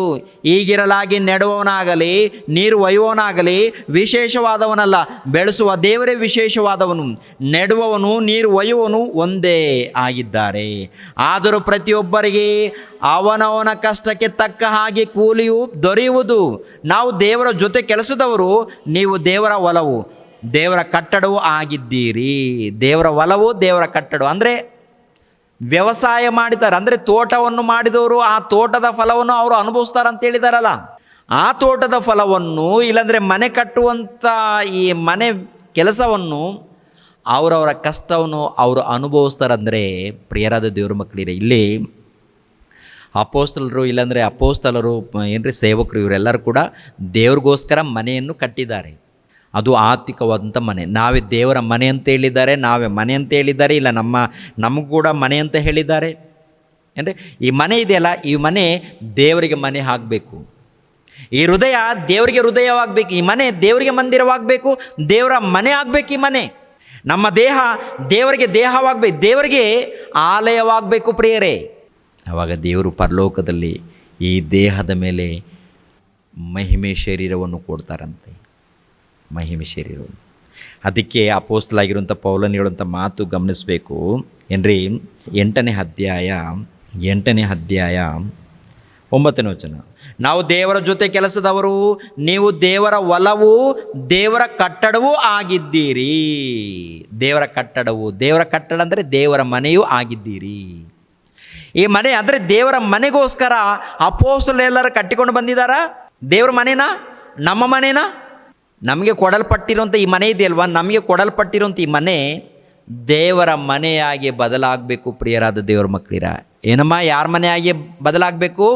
ನಮಗೆ ಕೊಡಲ್ಪಟ್ಟಿರುವಂಥ ಈ ಮನೆ ದೇವರಿಗೆ ಮನೆ ಆಗಬೇಕು, ದೇವರಿಗೆ ಕಟ್ಟಡವಾಗಬೇಕು, ದೇವರಿಗೆ ಕಟ್ಟಡವಾಗಬೇಕು, ದೇವರಿಗೆ ತೋಟವಾಗಬೇಕು, ದೇವರಿಗೆ ಒಳ್ಳೆಯ ಫಲವನ್ನು ಕೊಡುವಂಥ ಫಲಗಳಾಗಬೇಕು. ದೇವರಿಗೆ ಕೊಡುವಂಥ ಫಲಗಳು ದೇವರು ಇಷ್ಟಪಡುವಂಥ ಫಲಗಳಾಗಬೇಕು. ದೇವರು ಇಷ್ಟಪಡುವಂಥ ಮಂದಿರವಾಗಬೇಕು, ದೇವರು ಇಷ್ಟಪಡುವಂಥ ಮನೆ ಆಗಬೇಕು. ನಾವೆಲ್ಲರೂ ಈ ಮನೆ ಆಗಬೇಕಾದ್ರೆ, ಈ ಮನೆಯನ್ನು ಕಟ್ಟಬೇಕಾದ್ರೆ ನಿನ್ನ ಕ್ರಿಯೆಗಳ ಮೂಲಕ, ನಿನ್ನ ಮಾತಿನ ಮೂಲಕ ಇದು ದೇವರ ಮನೆ ಆಗೋದಕ್ಕೆ ಸಾಧ್ಯವಾಗುತ್ತೆ. ನಿನ್ನ ಕ್ರಿಯೆಗಳ ಮೂಲಕ ದೇವರ ಮನೆ ಆಗೋದಕ್ಕೆ ಸಾಧ್ಯವಾಗುತ್ತೆ. ನಿನ್ನ ಕ್ರಿಯೆಗಳು, ನಿನ್ನ ಮಾತುಗಳು, ನಿನ್ನ ಪ್ರವರ್ತನೆ, ವಾಕ್ಯದ ಮೂಲಕ ಈ ದೇಹವನ್ನು ದೇವರಿಗೆ ಮಂದಿರವಾಗಿ ಏನ್ರಿ ಅಭಿವೃದ್ಧಿ ಆಗಬೇಕು, ಕಟ್ಟಲ್ಪಡಬೇಕು. ಅದು ವಾಕ್ಯದ ಮೂಲಕ. ಗಮನಿಸಬೇಕು. ನಾವು ದೇವರ ಜೊತೆ ಕೆಲಸದವರು, ನೀವು ದೇವರ ಹೊಲವು, ದೇವರ ಕಟ್ಟಡವೂ ಆಗಿದ್ದೀರಿ. ದೇವರು ನನಗೆ ಕೃಪೆಯಿಂದ ಒಪ್ಪಿಸಿದ ಕೆಲಸವನ್ನು ನಡೆಸಿ ನಾನು ಪ್ರವೀಣ ಶಿಲ್ಪೆಯಂತೆ ಅಸ್ತಿವಾರ ಹಾಕಿದೆನು. ಮತ್ತೊಬ್ಬನು ಅದರ ಮೇಲೆ ಕಟ್ಟುತ್ತಾನೆ. ಪ್ರತಿಯೊಬ್ಬನು ತಾನು ಅದರ ಮೇಲೆ ಎಂಥದ್ದನ್ನು ಕಟ್ಟುತ್ತಾನೋ ಎಚ್ಚರಿಕೆ ಆಗಿರಬೇಕು. ಹಾಕಿರುವ ಅಸ್ತಿವಾರವು ಯೇಸು ಕ್ರಿಸ್ತನೇ. ಅಸ್ತಿವಾರನಲ್ಲದೆ ಮತ್ತೊಂದು ಅಸ್ತಿವಾರವನ್ನು ಯಾರು ಹಾಕಲಾರರಷ್ಟೇ. ಆ ಅಸ್ತಿವಾರದ ಮೇಲೆ ಚಿನ್ನ, ಬೆಳ್ಳಿ, ರತ್ನ, ಕಟ್ಟಿಗೆ, ಹುಲ್ಲು, ಆಪು ಮುಂತಾದವುಗಳಲ್ಲಿ ಯಾವುದರಿಂದ ಕಟ್ಟಿದರೂ ಅವನವನ ಕೆಲಸಕ್ಕೆ ವ್ಯಕ್ತವಾಗುವುದು. ಕ್ರಿಸ್ತನು ಬರುವ ದಿನವು ಬೆಂಕಿಯೊಡನೆ ಉದಯವಾಗಿ ಆ ಕೆಲಸವನ್ನು ಸ್ಪಷ್ಟವಾಗಿ ತೋರಿಸುವುದು. ಅವನವನ ಕೆಲಸವೆಂಥದ್ದು ಆ ಬೆಂಕಿ ಶೋಧಿಸುವುದು. ಒಬ್ಬನು ಆ ಅಸ್ತಿವಾರದ ಮೇಲೆ ಕಟ್ಟಿದ್ದು ಉಳಿದರೆ ಅವನಿಗೆ ಸಂಬಳವು ಬರುವುದು. ಆ ಸಂಬಳವೇ ಮಹಿಮೆ ಶರೀರ. ಅದು ಪರಲೋಕದಲ್ಲಿ. ಭೂಲೋಕದಲ್ಲಿ ಈ ದೇಹವನ್ನು, ಈ ಮನೆಯನ್ನು ದೇವರಿಗೋಸ್ಕರ ಆತ್ಮಿಕವಾದಂಥ ಮನೆಯನ್ನು ಕಟ್ಟಿದರೆ, ಪರಲೋಕದಲ್ಲಿ ನಿತ್ಯವಾದಂಥ ಮನೆಯನ್ನು, ಶಾಶ್ವತವಾದಂಥ ಮನೆಯನ್ನು, ಮಹಿಮೆ ಶರೀರವನ್ನು ಈ ದೇಹದ ಮೇಲೆ ಯೇಸು ಕ್ರಿಸ್ತರ ಬರುವಾಗ 2ನೇ ಆಗಮನದಲ್ಲಿ ಧರಿಸ್ಕೊಳ್ತೀವಿ. ಆದ್ದರಿಂದ ದೇವರ ಮಕ್ಕಳಾಗಿರುವಂಥ ನಮ್ಮನ್ನು ಆತ್ಮಿಕವಾದಂಥ ಮನೆಗಳಾಗಿ ಮಾರ್ಪಡಿಸೋದಕ್ಕೆ, ದೇವರಿಗೆ ಮನೆಯಾಗಿ ಮಾರ್ಪಡಿಸೋದಕ್ಕೆ, ದೇವರಿಗೆ ಮಂದಿರವಾಗಿ ಮಾರ್ಪಡಿಸೋದಕ್ಕೆ 1ನೇ ಶತಮಾನದಲ್ಲಿ ಅವರ ಪ್ರಾಣಗಳನ್ನು ಕಳ್ಕೊಂಡಿದ್ದಾರೆ. ಎಫೆಸದವರಿಗೆ ಬರೆದ ಪತ್ರಿಕೆ, ಮುಗಿಸ್ತೀನಿ ಇನ್ನೊಂದು 5 ನಿಮಿಷದಲ್ಲಿ. ಎಫೆಸದವರಿಗೆ ಬರೆದ ಪತ್ರಿಕೆ 2ನೇ ಅಧ್ಯಾಯ, ಎಫೆಸದವರಿಗೆ ಬರೆದ ಪತ್ರಿಕೆ 2ನೇ ಅಧ್ಯಾಯ ನೋಡಿ ಪ್ರಿಯರ ದೇವ್ರ ಮಕ್ಕಳಿರ, 2ನೇ ಅಧ್ಯಾಯ 18ನೇ ವಚನವನ್ನು ನೋಡಿ. 18ನೇ ವಚನ, ಆತನ ಮೂಲಕ ನೀವು ಒಬ್ಬ ಆತ್ಮನನ್ನೇ ಹೊಂದಿದವರಾಗಿ ತಂದೆಯ ಬಳಿಗೆ ಪ್ರವೇಶಿಸುವುದಕ್ಕೆ ಮಾರ್ಗವಾಯಿತು. ಹೀಗಿರಲಾಗಿ ನೀವು ಇನ್ನು ಮೇಲೆ ಪರದೇಶದವರು, ಅನ್ಯರು ಆಗಿರದೆ ದೇವಜನರೊಂದಿಗೆ ಒಂದೇ ಸಂಸ್ಥಾನದವರು, ದೇವರ ಮನೆಯವರು ಆಗಿದ್ದೀರಿ. ಅಪೋಸ್ತಲರು, ಪ್ರವಾದಿಗಳು ಎಂಬ ಅಸ್ತಿವಾರದ ಮೇಲೆ ನೀವು ಮಂದಿರದೋಪಾದಿಯಲ್ಲಿ ಕಟ್ಟಲ್ಪಟ್ಟಿದ್ದೀರಿ. ಯೇಸು ಕ್ರಿಸ್ತನ ಮುಖ್ಯವಾದ ಮೂಲೆಗಲ್ಲು. ಆತನಲ್ಲಿ ಕಟ್ಟಡದ ಎಲ್ಲ ಭಾಗಗಳು ಒಂದಕ್ಕೊಂದು ಹೊಂದಿಕೆಯಾಗಿ ಕಟ್ಟಡವು ವೃದ್ಧಿಯಾಗುತ್ತಾ ಕರ್ತನಲ್ಲಿ ಪರಿಶುದ್ಧ ದೇವಾಲಯವಾಗುತ್ತದೆ. ಆತನಲ್ಲಿ ನೀವು ಸಹ ಪವಿತ್ರಾತ್ಮನ ಮೂಲಕವಾಗಿ ದೇವರಿಗೆ ನಿವಾಸ ಸ್ಥಾನವಾಗುವುದಕ್ಕಾಗಿ ನಮ್ಮ ಸಂಗಡ ಕಟ್ಟಲ್ಪಡ್ತಾ ಇದ್ದೀರಿ. ಇದು ಮನೆ. ತಾವು ಕಟ್ಟಿದ ಮನೆಯಲ್ಲಿ ತಾವೇ ವಾಸಿಸುವರಂದರೆ, ತಾವು ಅಂದರೆ ಭಕ್ತರಾಗಿರುವಂಥ ನಾವು, ನೂತನ ಸೃಷ್ಟಿಯಲ್ಲಿ ಇದ್ದಂಥ ನಾವು ಕಟ್ಟಬೇಕು. ಏನು ಕಟ್ತೀವಿ? ಆತ್ಮಿಕವಾದಂಥ ಮಂದಿರವನ್ನು ಕಟ್ಟಿಕೊಳ್ಳೋದಕ್ಕೆ ಪ್ರಯಾಸ ಪಡ್ತಾ ಇದ್ದೀವಾ, ಅಥವಾ ಭೂಲೋಕದಲ್ಲಿ ಭೂಲೋಕದಲ್ಲಿ ಮನೆಯನ್ನು ಕಟ್ಟಿಕೊಳ್ಳೋದಕ್ಕೆ ಪ್ರಯಾಸ ಪಡ್ತಾ ಇದ್ದೀವ? ಭೂಲೋಕದಗೋಸ್ಕರ ನೀನು ಪ್ರಯಾಸ ಪಟ್ಟರೆ ಎಲ್ಲ ಬಳ್ಕೊಂಡು ಹೋಗುತ್ತೆ. ಪರಲೋಕದಗೋಸ್ಕರ ನೀನು ಪ್ರಯಾಸ ಪಟ್ಟರೆ ಎಲ್ಲ ಉಳ್ಕೊಳ್ಳುತ್ತೆ. ಇನ್ನು ಕಷ್ಟ ವ್ಯರ್ಥವಾಗೋದಿಲ್ಲ. ಅದಕ್ಕೆ ಲೋಕವನ್ನೆಲ್ಲ ಸಂಪಾದನೆ ಮಾಡಿಕೊಂಡ್ರು ಅವನ ಪ್ರಾಣ ನಷ್ಟಪಟ್ಟರೆ ಅವನು ಏನು ಪ್ರಯೋಜನ, ಏನು ಉಪಯೋಗ ಅವನಿಗೆ? ಈ ಲೋಕದಗೋಸ್ಕರ ಪ್ರಯಾಸ ಪಟ್ಟರೆ ಏನು ಉಪಯೋಗ ಅವನಿಗೆ? ಪರಲೋಕದಗೋಸ್ಕರ ನಿನ್ನ ಮಾತುಗಳಿರಬೇಕು, ಪರಲೋಕದಗೋಸ್ಕರ ನಿನ್ನ ಹಾಡುಗಳಿರಬೇಕು, ಪರಲೋಕದಗೋಸ್ಕರ ವಾಕ್ಯಗಳನ್ನು ಓದಬೇಕು. ದೇವರ ಏನ್ರಿ ಆ ಪರಲೋಕದಲ್ಲಿ ದೇವರು ಕೊಡುವಂಥ ಆ ಮನೆಗೋಸ್ಕರ ಈ ಲೋಕದಲ್ಲಿ ನೀನು ಪ್ರಯಾಸ ಪಡಬೇಕು. ಅದಕ್ಕೆ ಯೇಸು ಪ್ರಭು ಹೇಳಿದಾರಲ್ವ, ನಾನು ಪರಲೋಕಕ್ಕೆ ಹೋಗುತ್ತೇನೆ, ಮತ್ತೆ ಬರುತ್ತೇನೆ, ಬಂದ ಮೇಲೆ ನಿಮ್ಮನ್ನು ಕರ್ಕೊಂಡು ಹೋಗುತ್ತೇನೆ. ಯಾಕೆ ಹೋಗ್ತಾ ಇದ್ದೀನಿ ಗೊತ್ತಾ? ಪರಲೋಕದಲ್ಲಿ ನನ್ನ ತಂದೆಯ ಬಳಿಯಲ್ಲಿ ಬಹಳ ಬಿಡಾರಗಳಿವೆ, ಅಲ್ಲಿ ಸಿದ್ಧ ಮಾಡಬೇಕು ನಿಮ್ಮೆಲ್ಲರಿಗೆ. ಯೋಹಾನನ ಬರೆದ ಸುವಾರ್ತೆ 14ನೇ ಅಧ್ಯಾಯ 1ನೇ ವಚನ ನೋಡಿ. ಯೋಹಾನನ ಬರೆದ ಸುವಾರ್ತೆ 14ನೇ ಅಧ್ಯಾಯ 1ನೇ ವಚನವನ್ನು ನೋಡಿ ಪ್ರಿಯರಾದ ದೇವರ ಮಕ್ಕಳಿರ. ನಿಮ್ಮ ಹೃದಯವು ಕಳವಳಗೊಳ್ಳದೆ ಇರಲಿ, ದೇವರನ್ನು ನಂಬಿರಿ, ನನ್ನನ್ನು ನಂಬಿರಿ. ನನ್ನ ತಂದೆಯ ಮನೆಯಲ್ಲಿ ಬಹಳ ಬಿಡಾರಗಳು ಅವೇ. ಇಲ್ಲದಿದ್ದರೆ ನಿಮಗೆ ಹೇಳುತ್ತಿದ್ದೆನು, ನಿಮಗೆ ಸ್ಥಳವನ್ನು ಸಿದ್ಧ ಮಾಡುವುದಕ್ಕೆ ಹೋಗುತ್ತೇನಲ್ಲ. ನಾನು ಹೋಗಿ ನಿಮಗೆ ಸ್ಥಳವನ್ನು ಸಿದ್ಧ ಮಾಡಿದ ಮೇಲೆ ತಿರುಗಿ ಬಂದು ನಿಮ್ಮನ್ನು ಕರ್ಕೊಂಡು ಹೋಗುತ್ತೇನೆ. ಯೇಸು ಕ್ರಿಸ್ತರು ಹೇಳಿರುವಂಥ ಮಾತು. ನಾನು ಹೋಗುತ್ತೇನೆ ಪರಲೋಕಕ್ಕೆ, ಹೋಗಿ ನಿಮ್ಮೆಲ್ಲರಿಗೋಸ್ಕರ ಮನೆಯನ್ನು ಸಿದ್ಧ ಮಾಡುತ್ತೇನೆ. ಅಂದರೆ ಯಾರ್ಯಾರು ಎಷ್ಟೆಷ್ಟು ಭೂಲೋಕದಲ್ಲಿ ನನಗೋಸ್ಕರ ಪ್ರಯಾಸ ಪಟ್ಟಿದ್ದೀರೋ, ಯಾರ್ಯಾರು ನಿಮ್ಮ ದೇಹಗಳನ್ನು ನನ್ನ ದೇಹವಾಗಿ, ಇಲ್ಲಾಂದರೆ ಕ್ರಿಸ್ತನ ದೇಹವಾಗಿ, ಕ್ರಿಸ್ತನಿಗೆ ಮಂದಿರವಾಗಿ, ದೇವರಿಗೆ ಮಂದಿರವಾಗಿ ಬದಲಾವಣೆ ಮಾಡಿದ್ದೀರೋ, ಅವರೆಲ್ಲರಿಗೆ ಪರಲೋಕದಲ್ಲಿ ಬಹಳ ಫಲ ಸಿಗುತ್ತೆ. ಭೂಲೋಕದಲ್ಲೇ ನನಗೋಸ್ಕರ ನಿಂದನೆಗಳನ್ನು, ನನಗೋಸ್ಕರ ಅವಮಾನಗಳನ್ನು, ನನಗೋಸ್ಕರ ಹಿಂಸೆಯನ್ನು, ನನಗೋಸ್ಕರ ತೊಂದರೆಗಳನ್ನು ಯಾರ್ಯಾರು ಅನುಭವಿಸಿದ್ದೀರೋ ಅವರಿಗೆ 100 ಪಟ್ಟು ಪರಲೋಕದಲ್ಲಿ ಸಿಗುತ್ತೆ. ಪರಲೋಕದಲ್ಲಿ ಆ ಪರಲೋಕವನ್ನು ಪಡ್ಕೊಳ್ಬೇಕಾದ್ರೆ ಈ ಲೋಕದಲ್ಲಿ ಆತ್ಮಿಕವಾದಂಥ ಮನೆಯನ್ನು ಕಟ್ಟಿಕೊಳ್ಳೋದಕ್ಕೆ ನೀನು ಪ್ರಯಾಸ ಪಡಬೇಕು.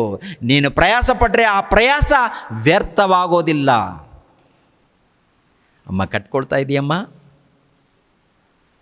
ಕಟ್ಕೊಳ್ತಾ ಇದ್ದೀರಾ? ಭೂಲೋಕದಗೋಸ್ಕರ ತವಕ ಪಡ್ತಾ ಇದ್ದೀರಾ? ಭೂಲೋಕದಲ್ಲಿ ಇದ್ದರೂ ಇಲ್ಲದೆ ಇದ್ದರೂ ಬಿಟ್ಟು ಹೋಗಬೇಕು, ಯಾವಾಗಾದರೂ ಹೋಗಲೇಬೇಕು. ಇದೆಯಾ? ಸಂತೋಷ ಪಡು. ಇದೆ ಅಂತೇಳಿ ಇದನ್ನೇ ಸರ್ವಸ್ವ ಅಂದ್ಕೋಬೇಡ. ದೇವ್ರಿಗೋಸ್ಕರ ಪ್ರಯಾಸ ಪಡು, ಸುವಾರ್ತೆ ಮಾಡು, ದೇವರ ಕೆಲಸ ಮಾಡು, ದೇವರ ಪ್ರೀತಿಯನ್ನು ಸಮಾಜಕ್ಕೆ ಪರಿಚಯ ಮಾಡು, ಭಕ್ತಿ ತೋರಿಸು. ಇನ್ನೊಬ್ಬರಿಗೆ ಅನ್ಯಾಯ ಮಾಡಬೇಡ, ದೋಚ್ಕೋಬೇಡ, ಹಾಗೇನು ಇಟ್ಕೋಬೇಡ.